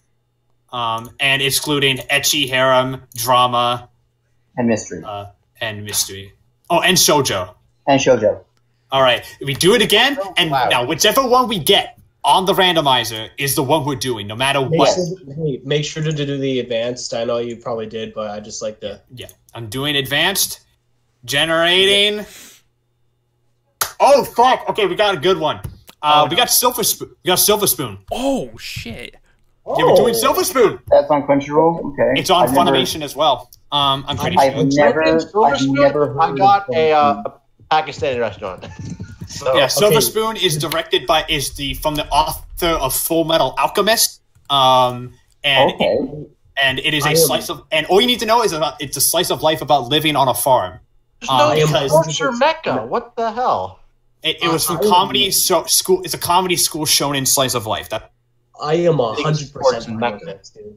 Silver Are we Spoon has watching- 2 seasons, and each season is around 11 Season has episodes. 11 episodes. Hey guys, Yeah. you want to know what the rate? Want to know what the score on Mal is? 8.15. Ooh. That means the show's gonna be good. I have been wanting to watch this show for a very, very, very long time. We have an Spencer, excuse now. So, Spencer, yeah. Yeah. the director's done episodes 2, 7, 14, 23, 26, 29, 35 for Death Note. Okay. He's done Hunter x Hunter. It's the director of Erased. That's all you need to know. Okay. It's gonna be good. It's gonna be Okay, fucking so good.